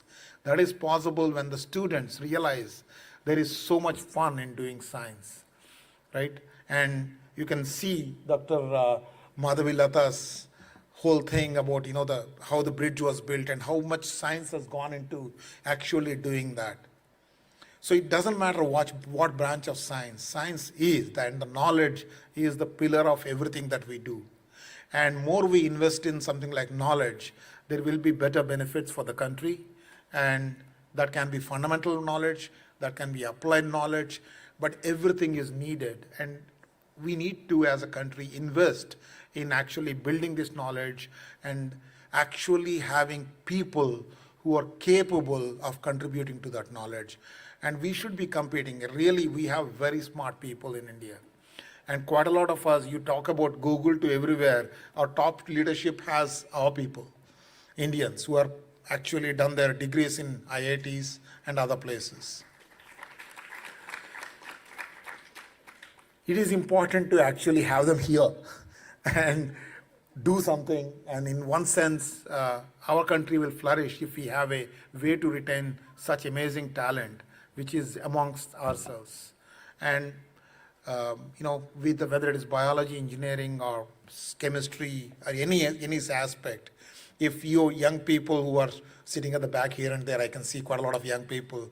If you actually are interested, there is a lot that can be done, and I'm sure our country will flourish because of that. Thank you for this opportunity, and I'm really glad to be here. And I really, really thank the society for recognizing the young talent and the talent at every stage. Thank you very much.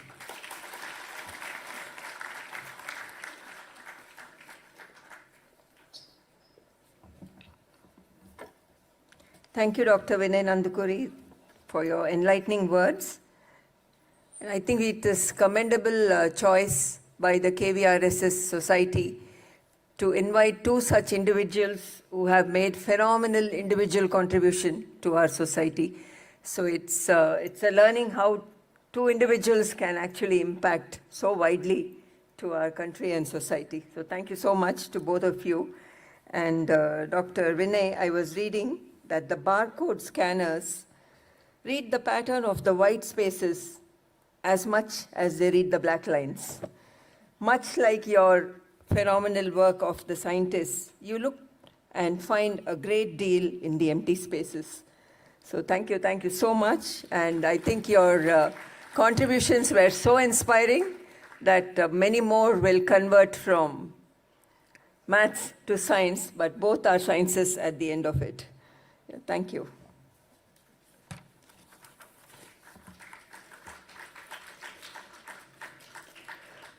We now wish to recognize some of our eminent supervisors.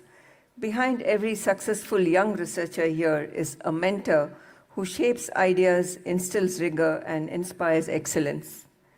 To honor this invaluable role, the Society confers the Eminent Supervisor Award on distinguished scientists whose research groups have consistently produced outstanding work, with multiple students winning the KVRSS Research Awards. So far, 4 supervisors have received this honor. Today, we are privileged to add 2 more eminent names: Professor Tirthankar Bhattacharya of the Indian Institute of Science, Bangalore, and Dr. Rajan Shankaranarayanan of CSIR CCMB, Hyderabad. From each of their groups, 4 students have won the KVRSS Research Awards in the past few years, a proud reflection of their mentorship and commitment to excellence. We now call upon Professor Tirthankar Bhattacharya, IISc Bangalore, on stage to receive the award. Ms. Tulsi, I request you to share the introduction. Good evening, everyone. Please welcome Professor Tirthankar Bhattacharya, Professor Higher Administrative Grade from the Department of Mathematics at the Indian Institute of Science, Bengaluru. A leading figure in operating theory and several complex variables, he is widely known for his pioneering characterization of distinguished varieties linking functional analysis with algebraic geometry. An alumnus of the Indian Statistical Institute, he has held postdoctoral positions in India and Canada before joining IISc in 2000. Professor Bhattacharya is a fellow of all 3 premier Indian Science Academies and a recipient of the J.C. Bose Fellowship, the IISc Alumni Award for Excellence in Research, and Raja Ramanna Fellowship. A dedicated teacher and mentor, his students have earned recognition nationally and internationally, making him one of India's most respected mathematical scientists. From his group, 4 students have received research awards from KVRSS.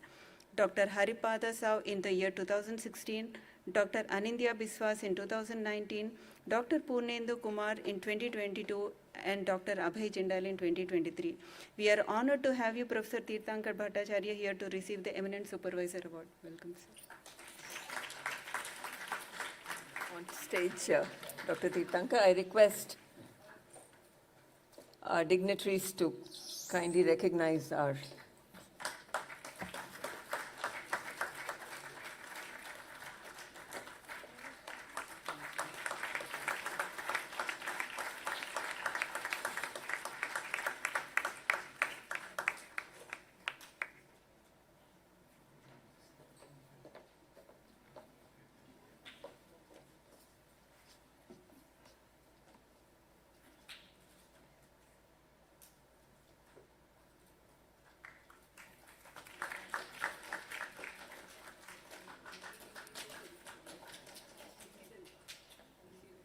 Professor Tirthankar, we request you to acknowledge.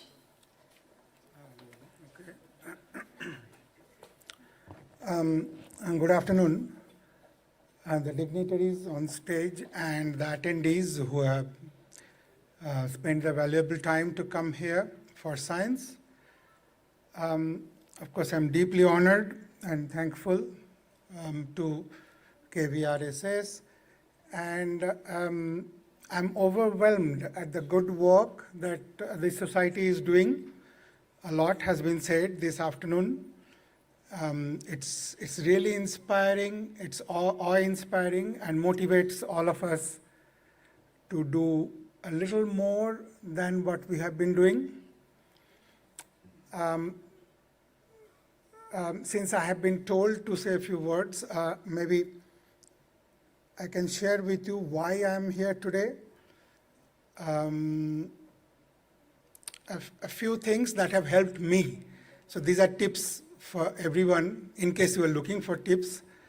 The first thing is I have always been curious it's very advantageous to be curious about everything.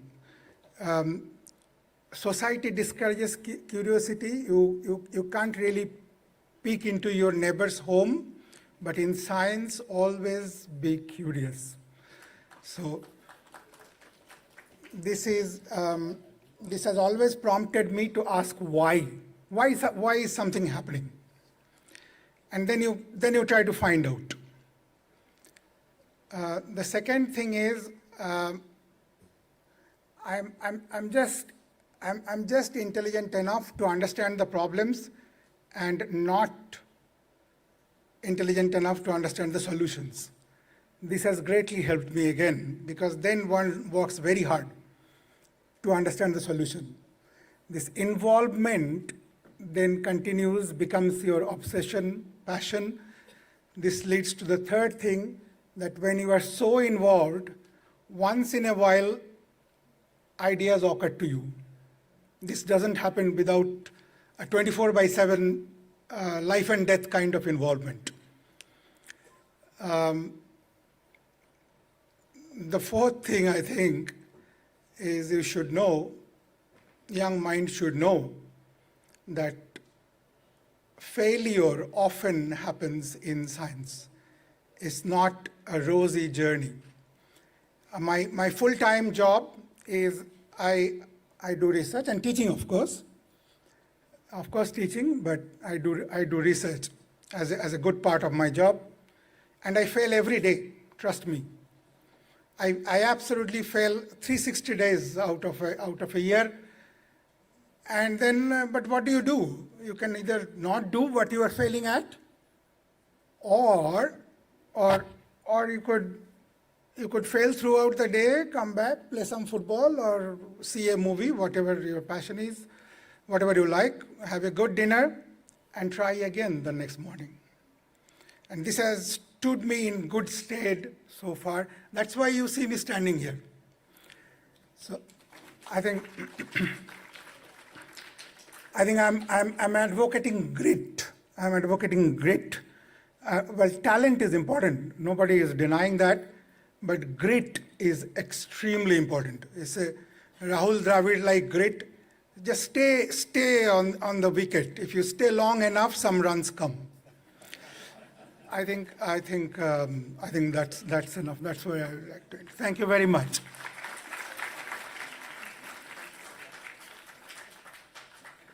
Thank you, Dr. Tirthankar. I think we all are prepared to play that test match. Just stay put.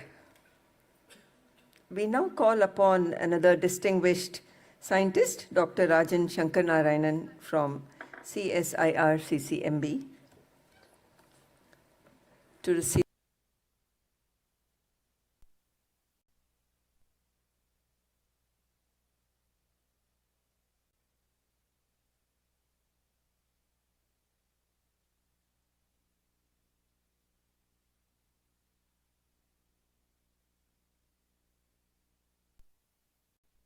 At the Center for Cellular and Molecular Biology, Hyderabad.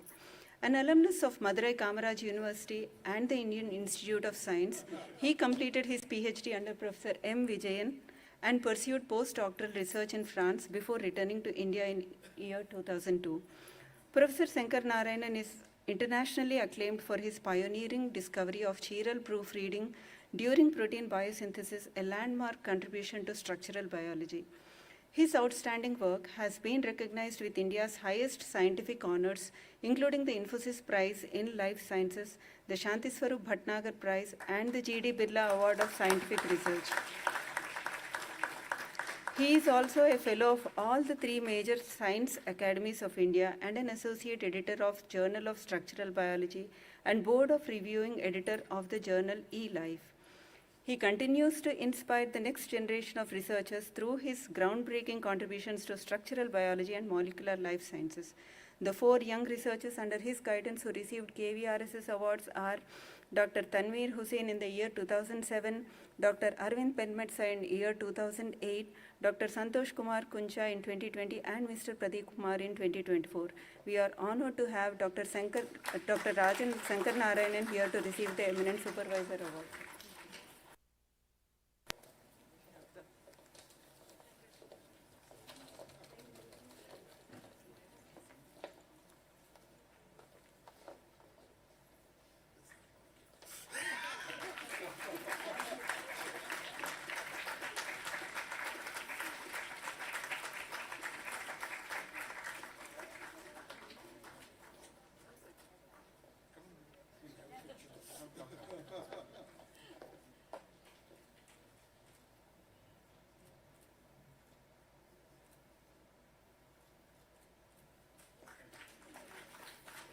Thank you, dignitaries. I request Dr. Rajan to acknowledge.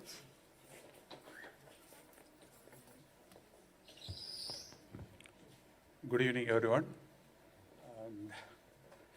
Thank you, KVRSS, for acknowledging our contributions.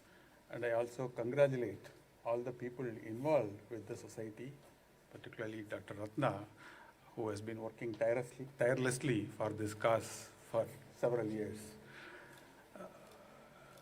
These are occasions which come very rare, because generally the awards that one gets mostly because you are recognized directly.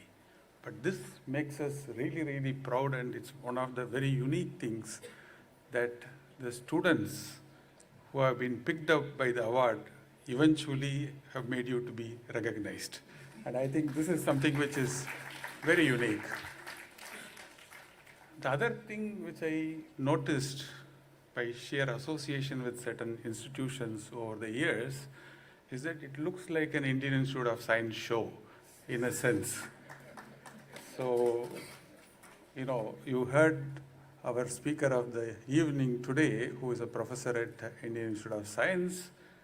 The chief guest, Dr. Vinay Nantikuri, was a PhD student from Indian Institute of Science. And the other awardee, who got it just before me, is also a professor from Indian Institute of Science. And you may be wondering why I am saying this. I am a PhD student of Indian Institute of Science as well. Of course, institutions give and take people, and we feed each other. And we need more such great institutions in the country for many more students to do great work so that India can flourish, as many of the speakers mentioned. Since there are school kids here who may be still deciding as to where to go, I just wanted to give one example. Even though my students and then the field that they mentioned, you must have noticed it is biology. My master's, it was in physics.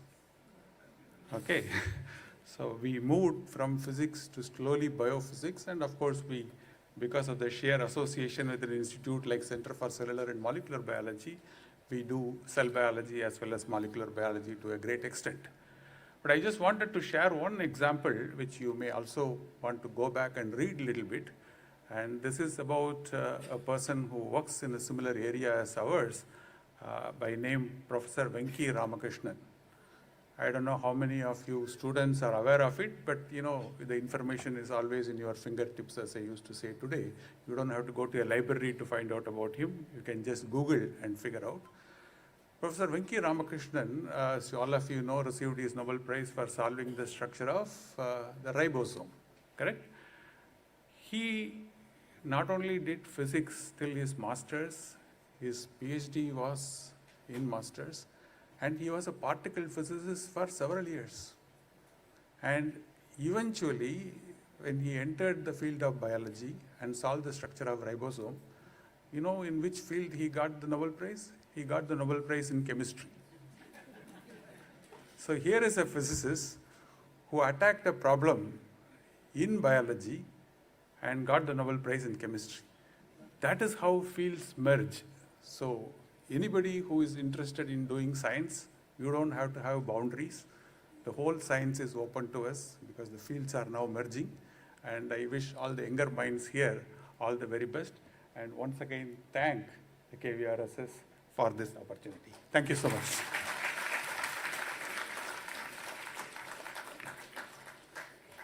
Thank you, Dr. Rajan and Professor Tirthankar. I think it's a great initiative to honor mentors, and their role is truly invaluable.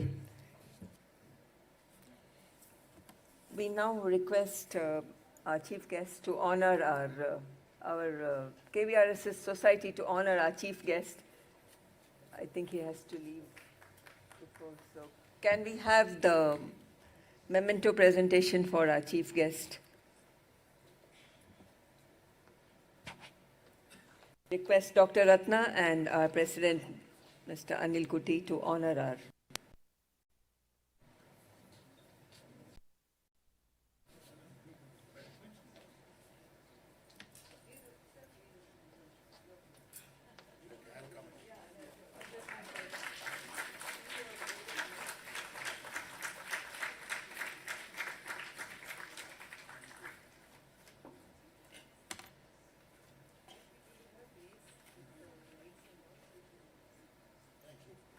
Thank you, Dr. Vinay, for your time and address to our gathering.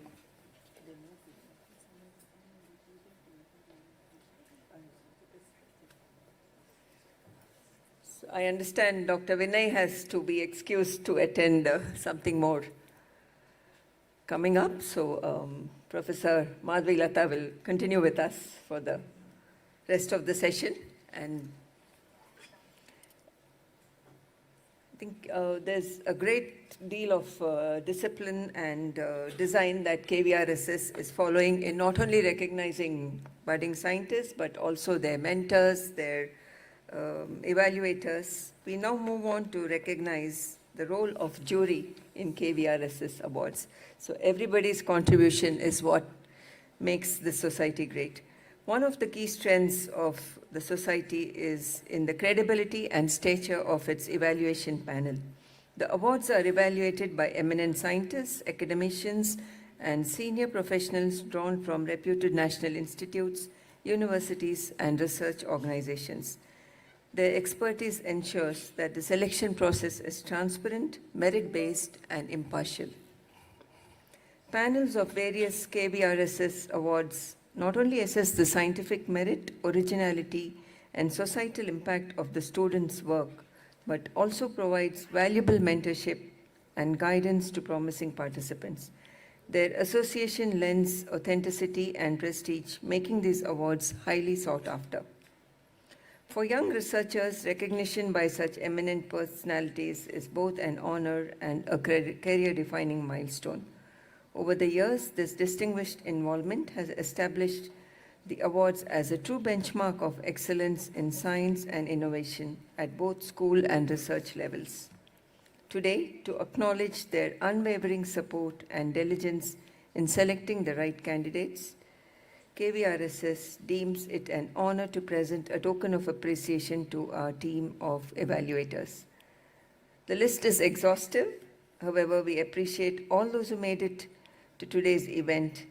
We invite our scientists and evaluators to stage to accept our token of gratitude. I request Dr. Ratna to kindly acknowledge our evaluators and request our dignitaries to please present them with a recognition. From 2001 to 2025, as we started and when we were unknown to most of the scientific community here, there have been scientists who supported us in this journey, and where we are today is due to them. So this is a great honor for us to acknowledge their support unwavering support to us in all these years. Just like Dr. Madhvi Lata was talking about the foundations, to have a very strong structure. These are the people who have given us the foundation for the awards that are now become really credible and sought after by most of the students. So it gives me great pleasure to present a memento to those who are present here today, a small token of recognition from our side in this 25th year of our society. So I request those who are present here to please come on stage as I read out the names and accept a token of our gratitude. Sir, Professor KVR Ramaya from Hyderabad University.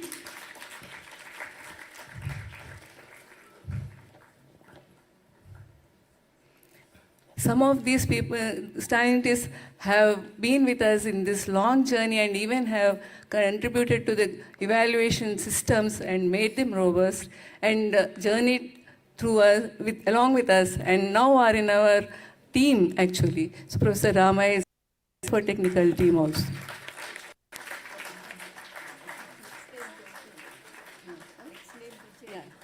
Dr. K. Sridhar Rao Garu. Professor Radhakrishnan Garu.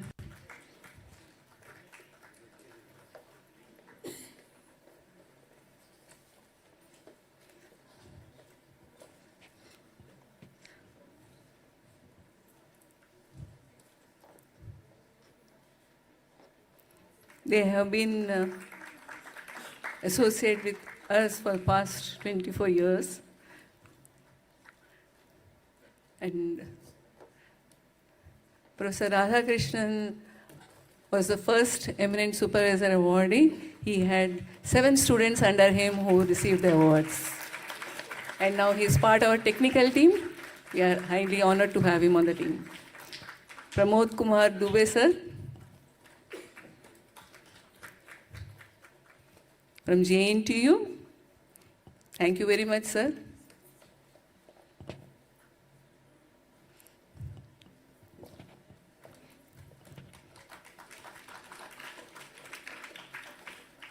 Dr. Amitabh Chattopadhyay, sir, he's been a great inspiration to us and always supported us and has been very generous to us, sir. Thank you very much.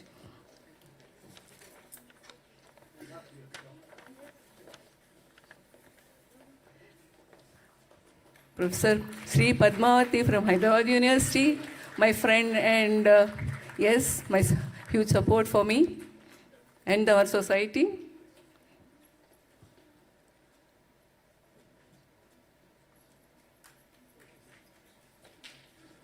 Thank you, sir.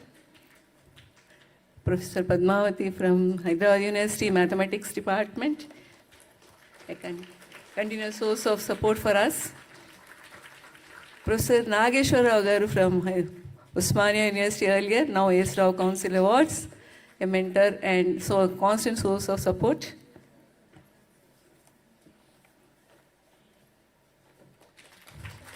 We have many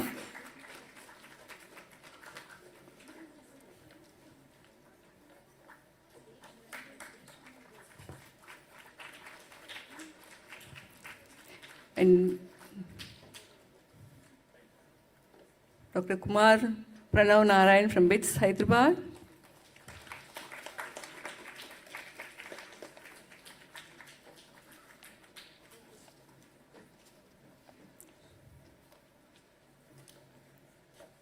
Professor N. Shiv Kumar from University of Hyderabad.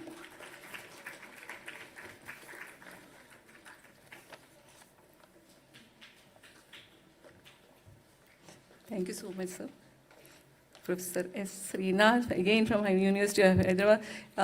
Professor Ranjan Shankaran was mentioning IAC, now it seems University of Hyderabad.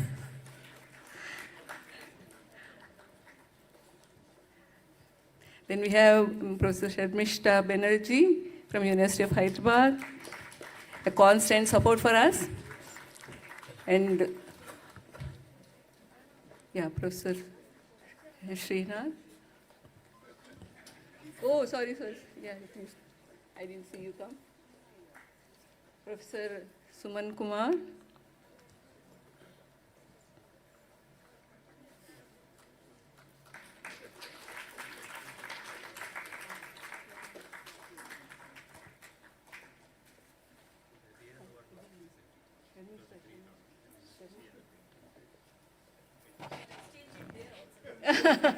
Okay.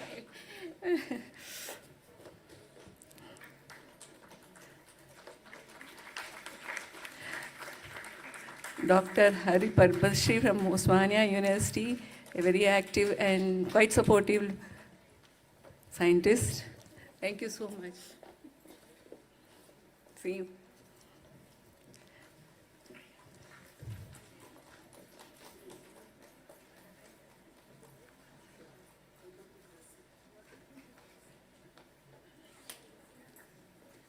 Thank you, sir.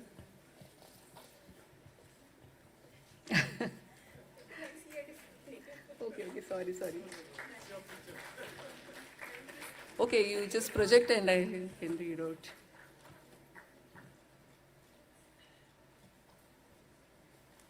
Thank you, ma'am. Professor Shashikala. I hope she's, yeah. Thank you so much, ma'am, for coming.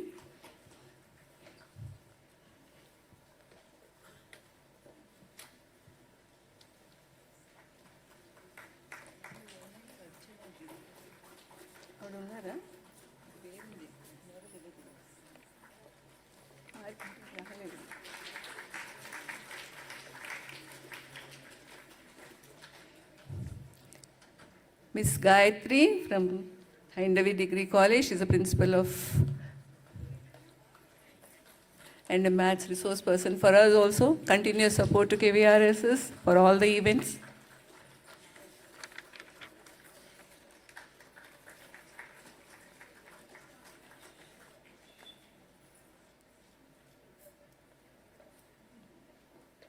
Mr. N. Narayan Rao, physics resource person, ex-wing commander in Indian Air Force. He has been supporting us in our activities for the school children.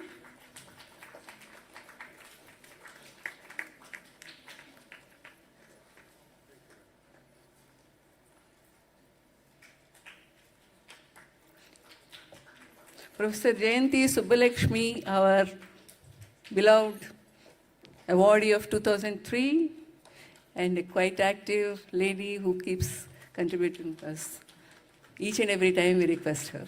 Thank you. From the Birla Institute of Technology, Hyderabad. She's a recipient in 2003. Then Kunal Daima is again one of our earlier awardees from CCMB basically, earlier. Now he's in Oxygen, Hyderabad. From now on we have all these awardees, earlier awardees, who have now been into senior positions and coming back to help us. Thank you very much, all of you. We have Sharan Gopal, earlier from Hyderabad University, math, now in BITS, Hyderabad.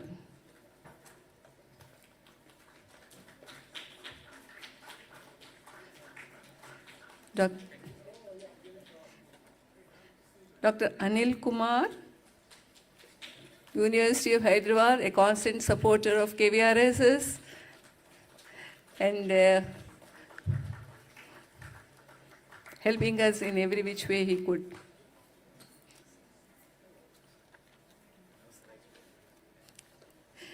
Thank you, Anil.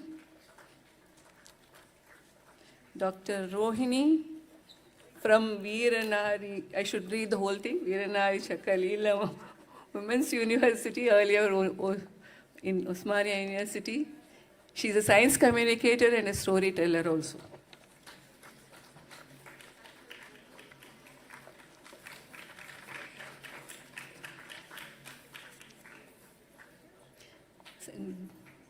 Then all these are our earlier awardees, okay? So Dr. N. Jagdish Babu, right now he is in IICT. Please come on stage.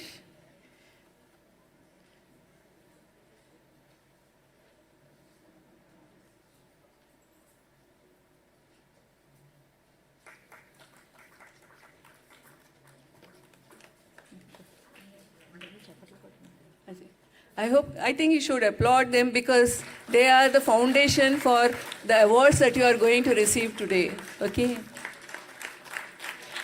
Deepak Maiti, our young, energetic, enthusiastic mentor for the young students. He always inspires the young students. He's from TAFR Hyderabad.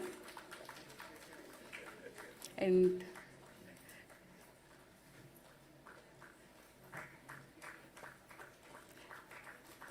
Dr. S.M. Rajesh from CDFD.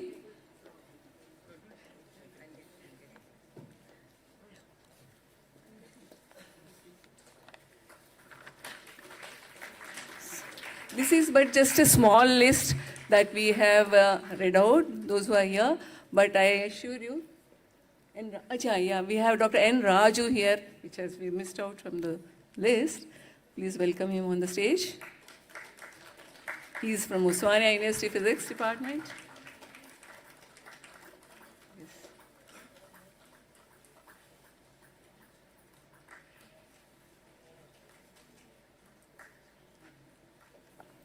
Yeah, I think that's it. Yeah.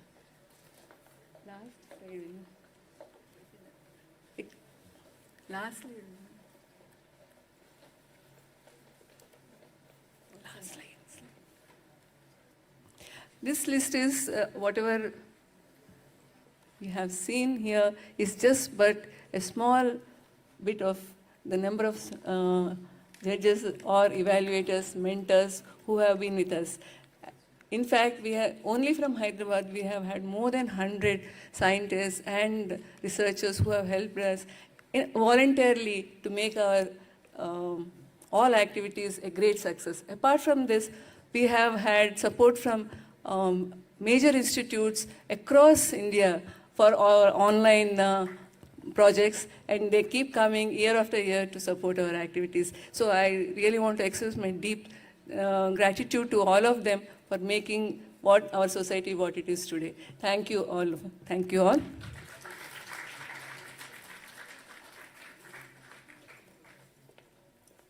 Thank you, Dr. Ratna. That was a long list of deserving people who created many more of their clan.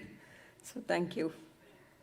So we now move on to the grand finale and the final segment, which is the award distribution, about 4 categories.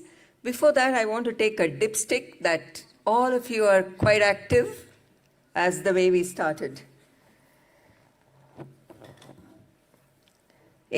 Friends, in a world waiting to be engulfed by artificial intelligence, we are privileged to have natural intelligence that can give a run to any mimic. I'm sure you agree. Original is original after all, so a big round of applause to all the mentors and jury members, the original intelligent group that we just saw. I was reading that 2 robo-scientists, Adam and Eve, were lab developed by a group of scientists, experiments, test hypotheses, and without human guidance. They very efficiently performed all the assigned tasks. Can you guess where they struggled? Any guesses where they struggled? Any guesses? Their failure point was lack of natural curiosity. I think all of you spoke about the element of curiosity and how important it is. That was the failure point of these robot scientists. The number 1 future skill that will be top rated and most sought after by industry will be not AI, not coding, not your degree, not your certificates, but curiosity. That's what has been rated by the industry as the most sought after skill. As budding KVRSS scientists, you are already ready with the future skill set. So a big round of applause to all our finalists that we will be calling upon now. The most important part of this evening is to recognize and award the meritorious students for their excellence in various events in 2024 and 25. Simple, basic curiosity is what led to exceptional revelations. The first category is the SMART Award. SMART is the acronym for Science Meets Art. The aim of SMART competition is to visualize science concepts and make the students to think out of box to enhance their creativity and understanding of the subject. This year, the students were given the task to visualize cellular structures and microorganisms through 2D artwork and stories, crafting narratives that transformed scientific concepts into captivating stories. The response was immense, with nearly 450 entries, each showcasing the students' creative interpretations of the unseen world. The judges evaluated each artwork for its scientific accuracy, artistic execution, and storytelling prowess. I request Ms. Gayatri to please announce the winners, and if you could play the winners' presentation.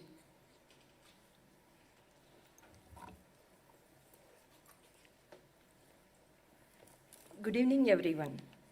Now, Smart Science Meets Arts Awards. Consolation prize goes to Arohi Bhaumik, Class 7, Tahur International School, Basant Vihar, New Delhi. The second consolation prize goes to Sanjeev MS, Class 8, Amarol Pavam, Lord's Academy, Puducherry, Tamil Nadu. The runner-up to Mugranik Prabhavat Vernaikar, DAV Public School, Shrestha, New Delhi. Runner-up 1, Abujan Varghese, Class 9, DAV Public School, Velachery, Chennai, Tamil Nadu. And the winner prize goes to Charu Chauhan, Class 9, Delhi Public School, Kalyanpur, Uttar Pradesh. I think these people, they didn't come on today. Next, the Spark Innovation Awards.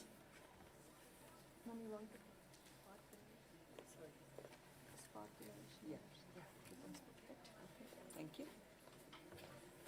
Congratulations to all the winners. These are spread across our country. The next category is the Spark Innovation Award.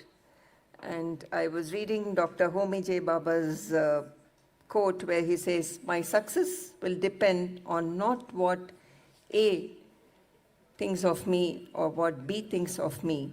My success will depend on how I see the work, the effort behind my work and journey." So that's the simple ABC of clever play of words that he made for what actually counts is the journey. It's not what others perceive, but what you perceive of yourself and your hard work that makes you a winner. Spark event gives shape to the creative and scientific ideas to turn into innovative projects. KVRSS received 304 projects from over 90 schools and 20 states, of which 40 projects, 10 from each category, were selected for final presentation in physics, chemistry, biology, and math. A winner and runner-up team from each category were selected for awards. To announce the winners, I again call upon Ms. Gayatri and request the winners to come on stage to collect their awards. We request our special guest, Dr. Madhvi Lata, and our dignitaries to kindly award. Spark Innovation Awards, Ganitam, Max. Consolation prize goes to B. Mohita Reddy, Mokshita Reddy, P. Lasya Priya, Class 9th, Bharatiya Vidya Bhavan's Atmakuris Ramarao School, Hyderabad.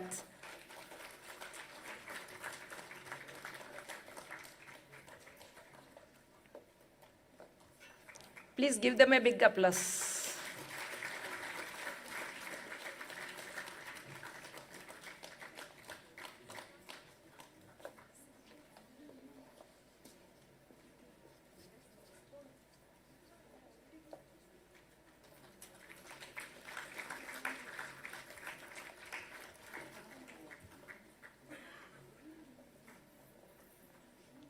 Next consolation prize goes to Mahaswin Ushakola, Abhinav Krishna Rao, Janaira Rathore, Class 7, Bharatiya Vidya Bhavan's Atmakuri Ramarao School, Hyderabad, Telangana.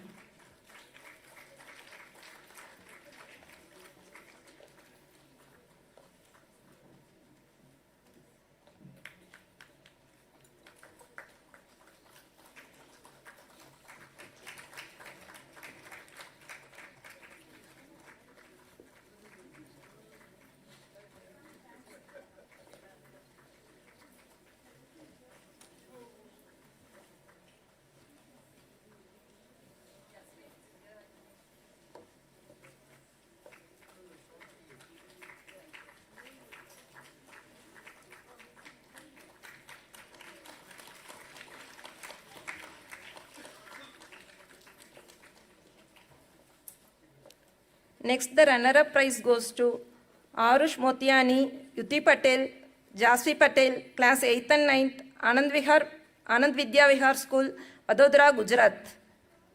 I think they are unable to come. Next, shall we move on to winners? K. Lakshit and A. Vikas, class 8th, Paramita Heritage School, Karimnagar, Telangana.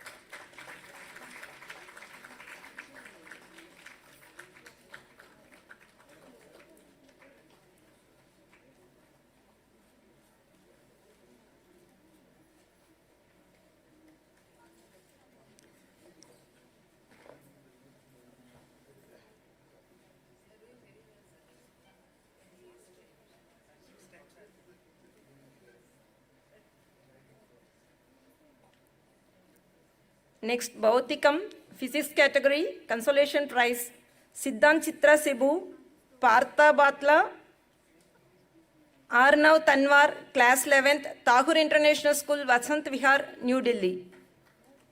They are also unable to come, I think. Next consolation prize, Swapnil Saha, Surya Sekhar Pahari, Ritam Talukdar, class 11th, Vivekananda Mission School, Joka, Kolkata, West Bengal.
Just a few minutes, please. It's taking time.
Next, the runner-up goes to Namish Dawar, class 8th, Summerfield School, Gurugram, Haryana. I think they are also not there. Next, the winner's prize goes to Jasni Kaur, Indranails Banerjee, class 7, Apejay School, Faridabad, Haryana. They also didn't come. Next, we will move on to Jeevanam, biology category. Consolation prize goes to Gavlikar Mayank Raj, Mirza Anas Ali Beg, Amandeep Samantha, Little Flower High School, Abids, Hyderabad.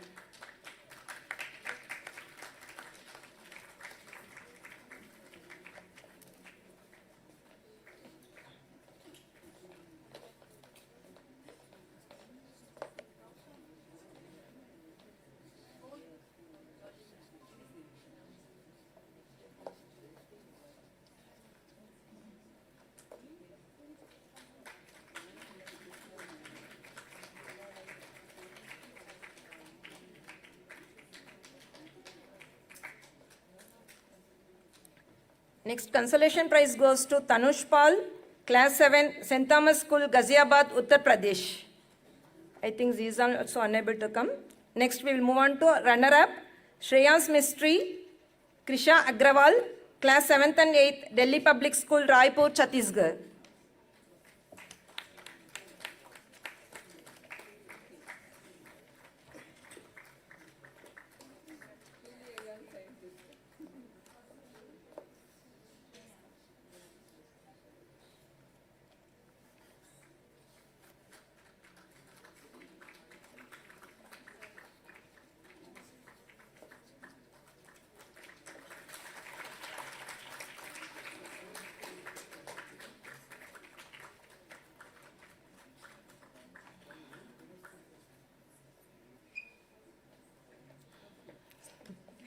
Next winner prize goes to Aryansh Ashnit, Class 7, DAV Public School, Bhubaneswar, Odisha.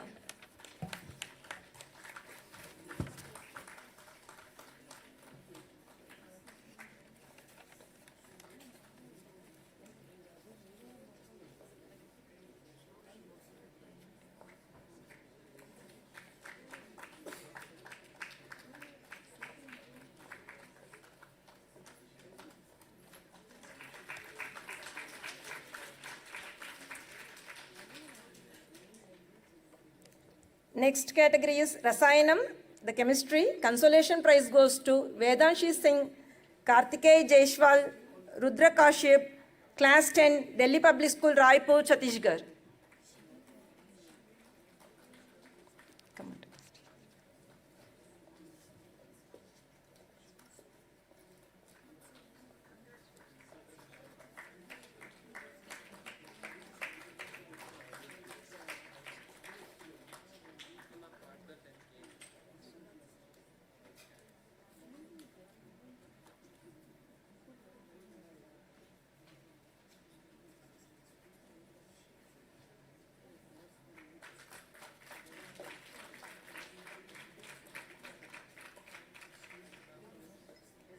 Next consolation prize goes to Shobha Sumant Maheshwari, Samrat Maheshwari, Class 9th, Maharaja Agarsen Public School, Ashok Vihar, New Delhi. I think they also didn't come. We will move on to runner-up, Sri Gauri Jayesh, Shraddha Warrior, Class 8th, Kulapati Munshi Bhavan Vidya Mandir School, Trishur, Kerala.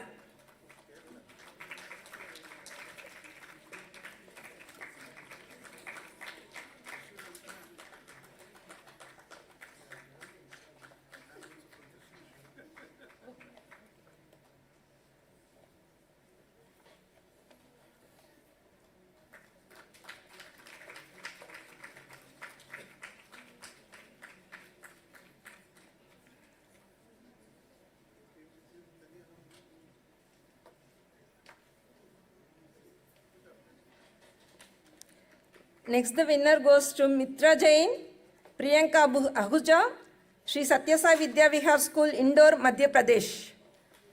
I think they also didn't come. We will move on to the next.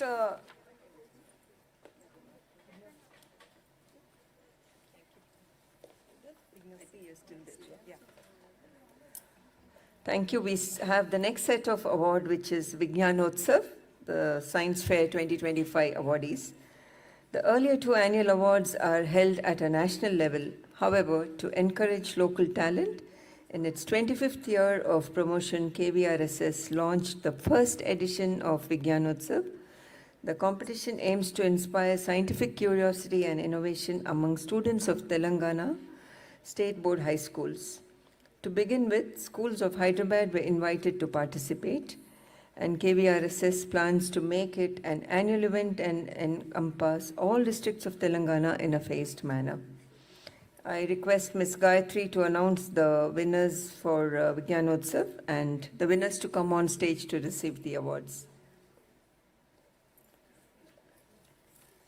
Vigyanotsav Science Fair Awards. Consolation prize goes to M. Deshik, Srideep Class 8th, Srinidhi Vishwa Bharati High School, Madhura Nagar, Hyderabad.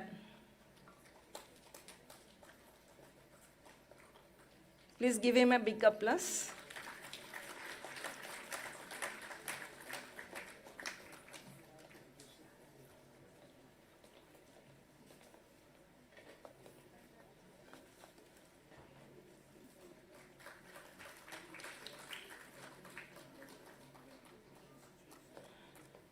Next consolation prize goes to Arjita Patala, Haripriya, Class 10, Little Flower High School, Abids, Hyderabad.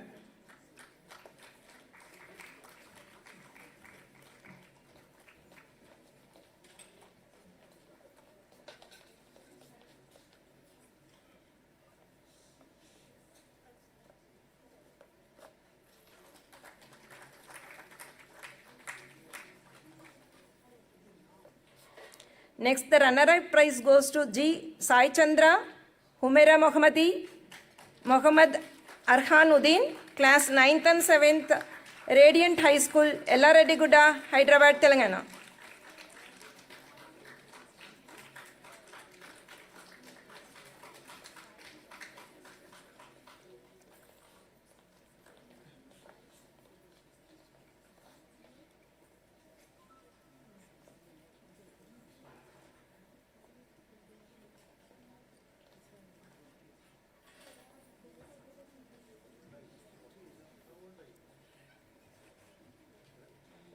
One last one.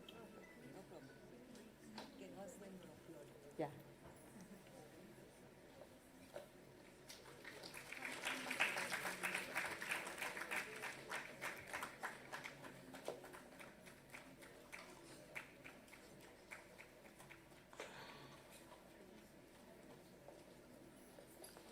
Next, the winner prize goes to Manvita Nadakuduthi, Sampangi Srita Narayani, Mohammad Ayan Musin, Nalanda Educational Institution, Vengalrao Nagar, Hyderabad.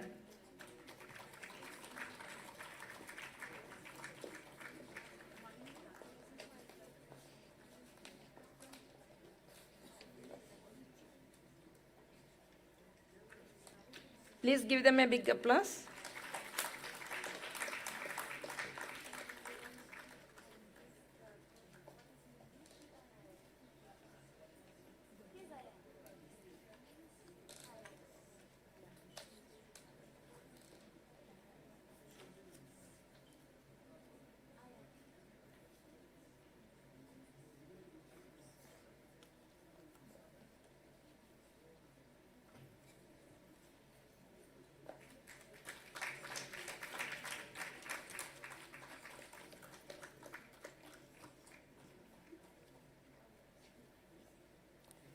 I congratulate all the winners, awardees to the young scientists. Give them a big loud of applause, please.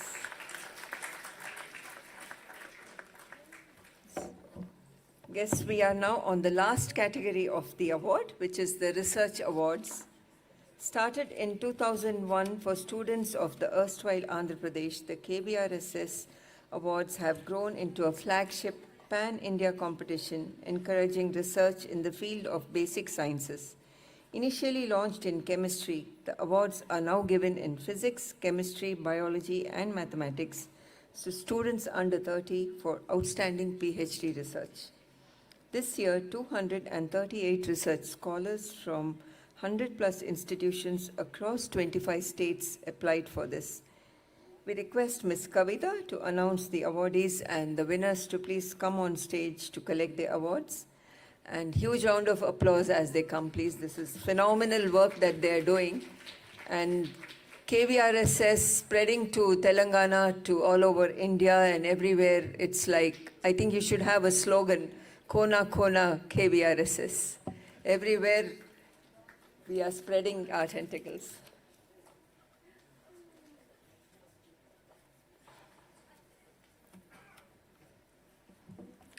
So I'm here to present research awards. First, it's Ganitam, and the second runner-up goes to Shivangi Yadav from Indian Institute of Technology, Gandhinagar, Gujarat.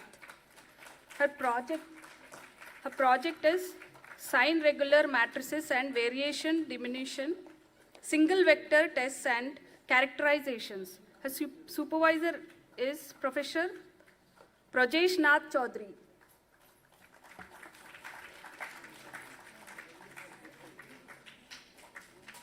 A huge round of applause to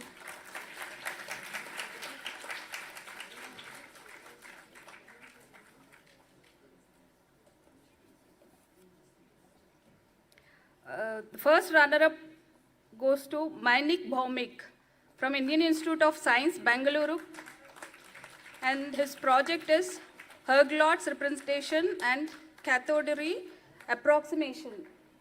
Supervisor is Professor Tirthankar Bhattacharya. He's right there.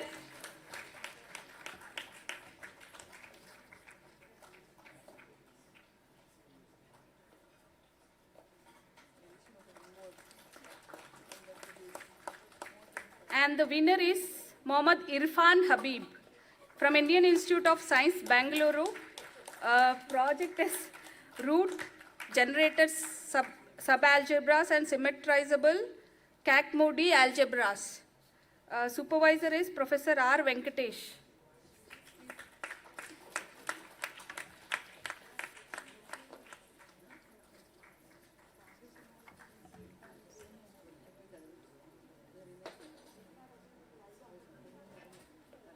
Okay.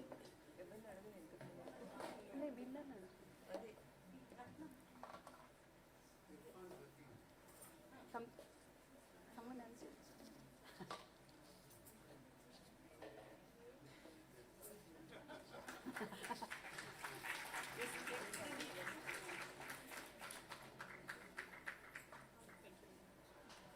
Irfan, can you say some words about your project and KVRSS?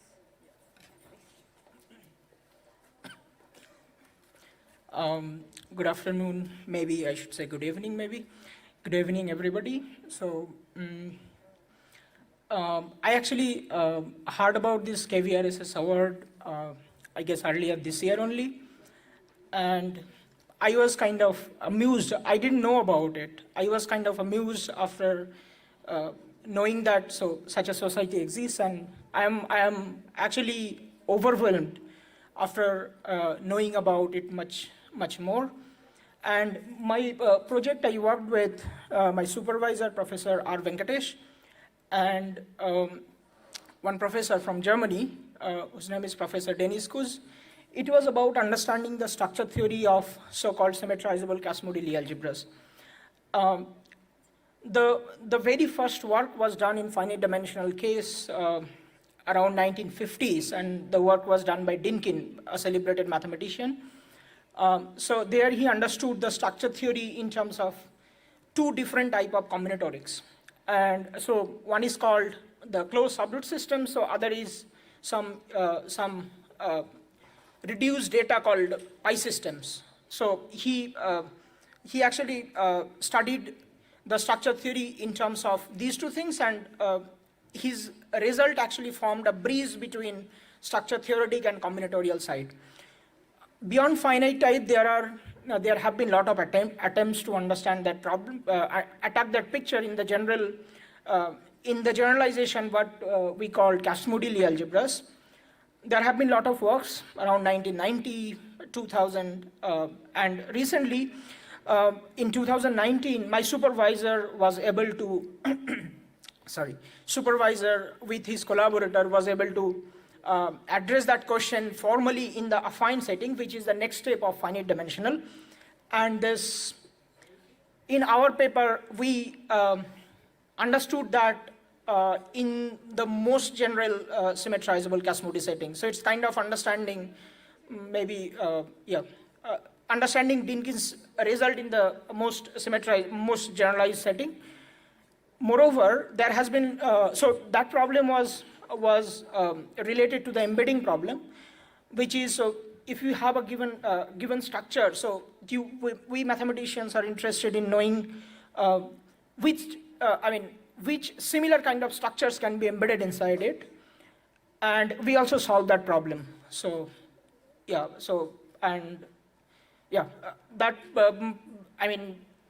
as Tirthankar sir was saying, so be like Rahul Dravid. I'd also like to add, also try to be like Pujara. So this project took more than 1 year to complete this project. Thank you very much for acknowledging me, and maybe, so this is not only my award. After knowing about this society, I think, they're doing a lot of great job. So this award and all the works, they also deserve it. They are actually giving to myself, but I think as well as they are also getting the same award as a return of it. Thank you very much. Thank you, Irfan. That was so scientifically explained. I would request all our winners to talk about their project maybe in a one line, that so that it inspires all our audience here. So thank you for the great work. We have a few more awards to go.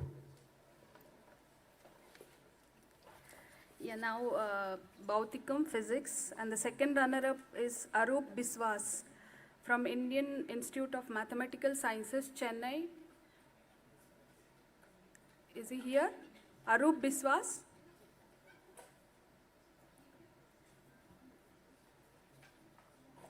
Okay. Looks like he's not here. The first runner-up is Papia Panda from University of Hyderabad. Her project is determination of neutrino mass ordering from supernova neutrinos with T2HK and DUNE. Supervisor is Professor Rukmani Mohanta.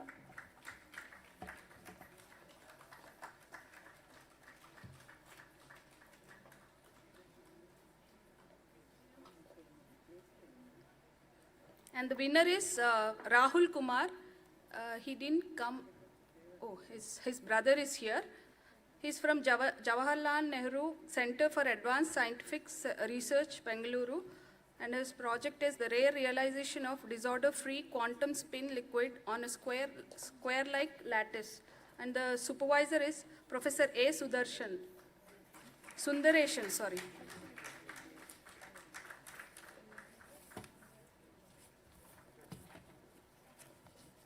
Want to say something? Okay, fine. Thank you. Yeah, but I want to say anything because Yeah, please. Because my brother is not here, so I am working as an engineer in IT company in Hyderabad only. When I came here, so I was thinking that how the meeting and conference will be, because I am the engineer and all will be the scientist here. So when I saw the Madhvi ma'am, then I found this meeting very interesting, and I saw how as an engineer we can create more impact for the society. So thank you so much.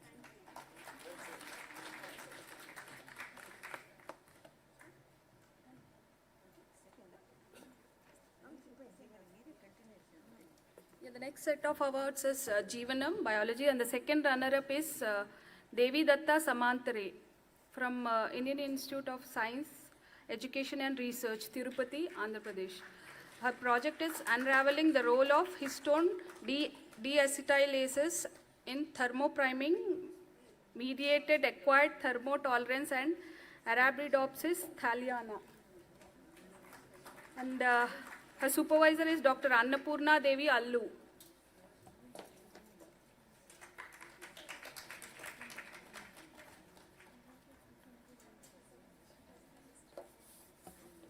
And the first runner-up is Sandeep Patra from Center for DNA Fingerprinting and Diagnostics.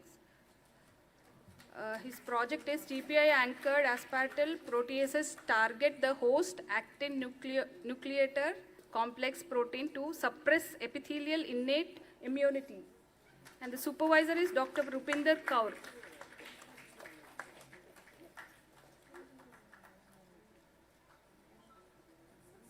And the winner is Mohammad Sahil from Tata Institute of Fundamental Research, Hyderabad. The project is A3 site multiple substraces bound state of cytochrome P450 CAM. The supervisor is Dr. Jagannath Mondal.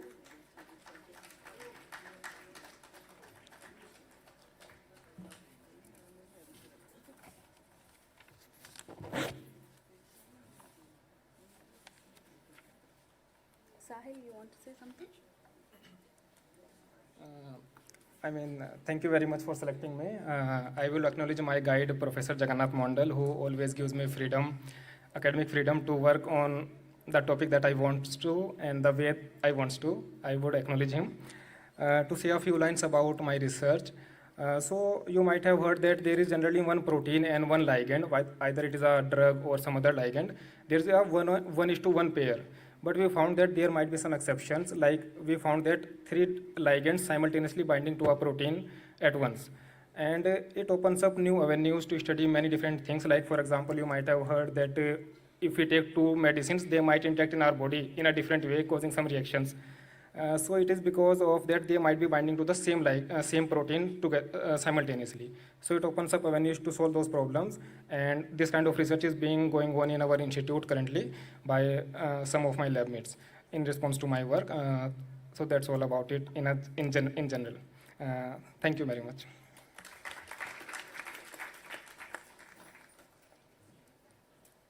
And the next set of awards are for Rasayanam, and the second runner-up is Priyanka Gogai. Is she here? Yeah. She's from Dibrugarh University, Assam. Her project is AGG-C3N4 as copper-free heterogeneous catalyst for photocatalyst azide alkyne cycloaddition reaction. And the supervisor is Diganta Sarma, Professor Diganta Sarma.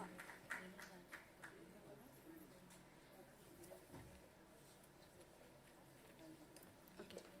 And the first runner-up is Abhishek Kumar Yadav. He's from Indian Institute of Technology, Kanpur.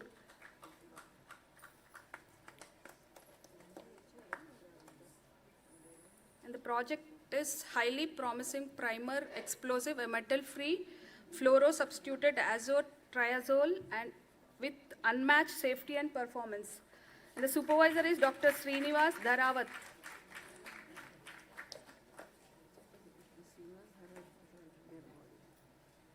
Yeah, Dr. Srinivas Dharawat was our earlier awardee. So please. And the winner is Khazaber Ravichandran. Looks like he didn't come.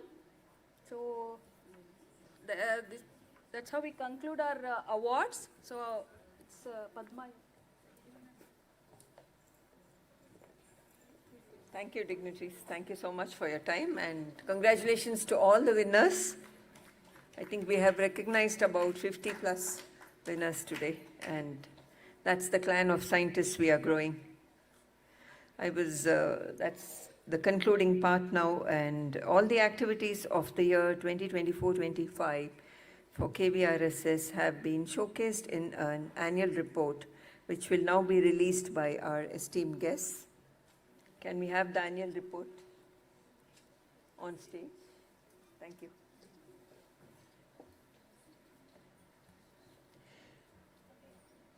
We are also coming up with a compilation of activities and winners for the last 25 years of the society, which will be uploaded on the website as well.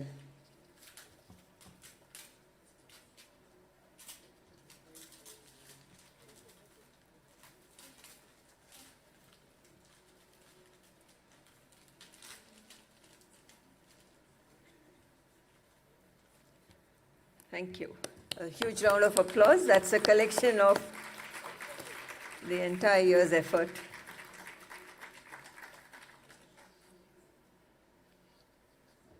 Thank you. We thank Professor Madhavi Lata for spending time with us and inspiring all of us. Never before we understood or got so engaged with the story of rocks. It was such a beautiful, I think you also make a very good presenter. As a token of our appreciation, we request our office bearers to kindly present a memento to Dr. Lata.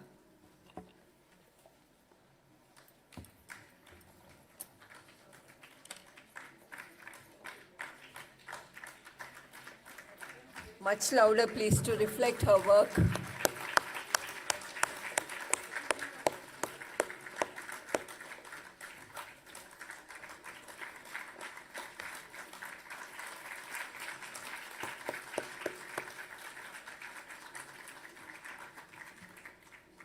Dr. Madhavi Lata, this is as good as a People's Padma. You deserve the highest civilian award for your work.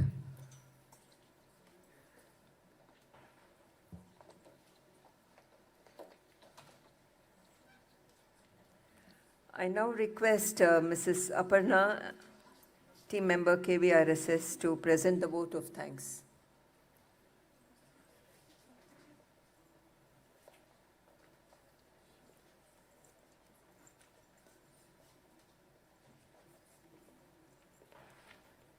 Friends, I was reading that Albert Einstein said that a mind that opens to a new idea never returns to its original size.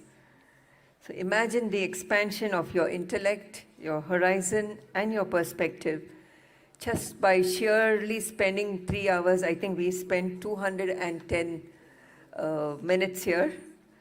That itself is an expansion of our horizon and perspective of science. So I think thank you so much to all the scientists and the scientific community for enlightening us and invoking interest in science. And I think we surely go back with a much, much higher regard and perspective for each of your contributions. And the jury that you presented, I saw so many of you, once a scientist, I think always a scientist, all of you senior citizens, how beautifully you can spend your time by creating more of your clan. So thank you so much.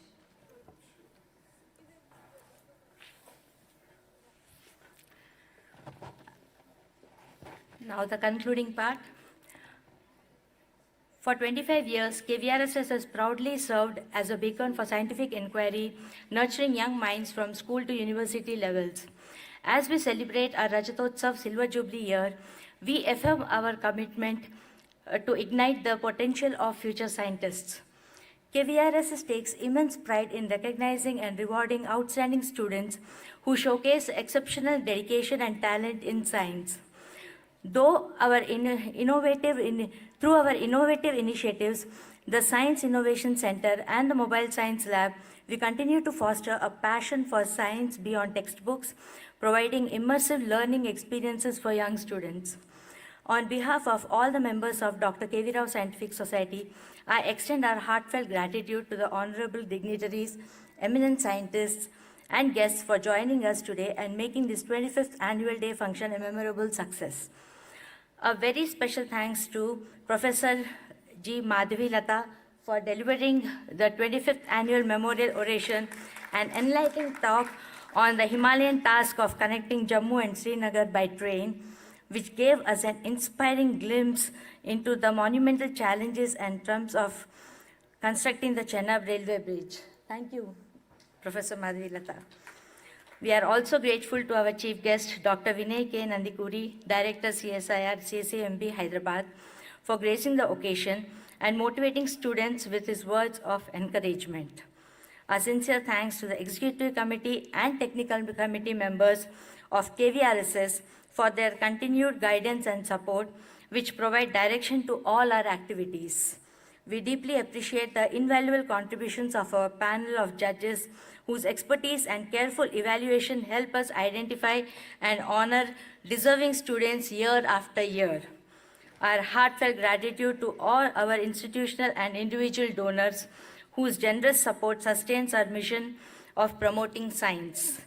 We congratulate all the awardees on their well-deserved recognition and extend our best wishes to every participant for success in their future endeavors. Our thanks to the Compeer for conducting the program so gracefully and to the audience and media for their support. We extend our sincere appreciation to Dr. Lakshmi Rao, Principal Scientist, CCMB, and her team for their seamless arrangements and support. A special thanks to Ms.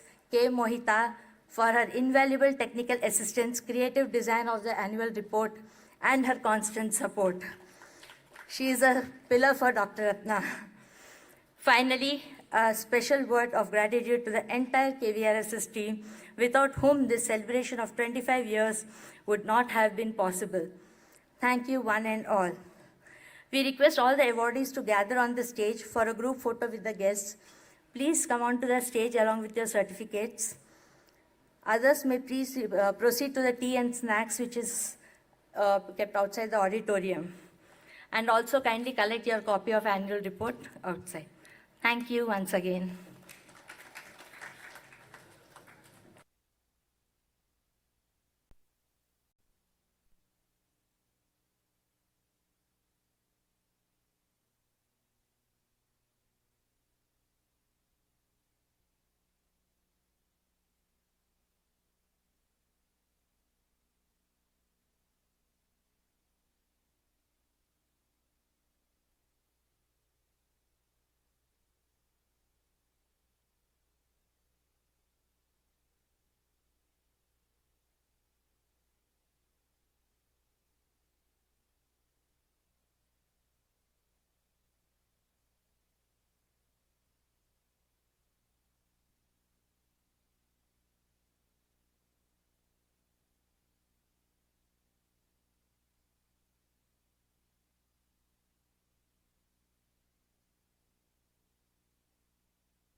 నీకు 1 minute అన్న ఆయనకి ఏమేమి కావాలో చూపించేసామని చెప్తాను.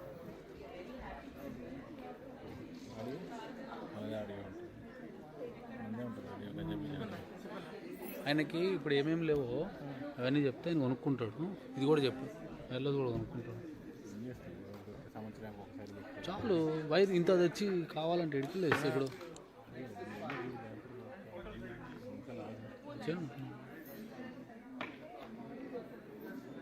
Audio తీసే general audio రాజు music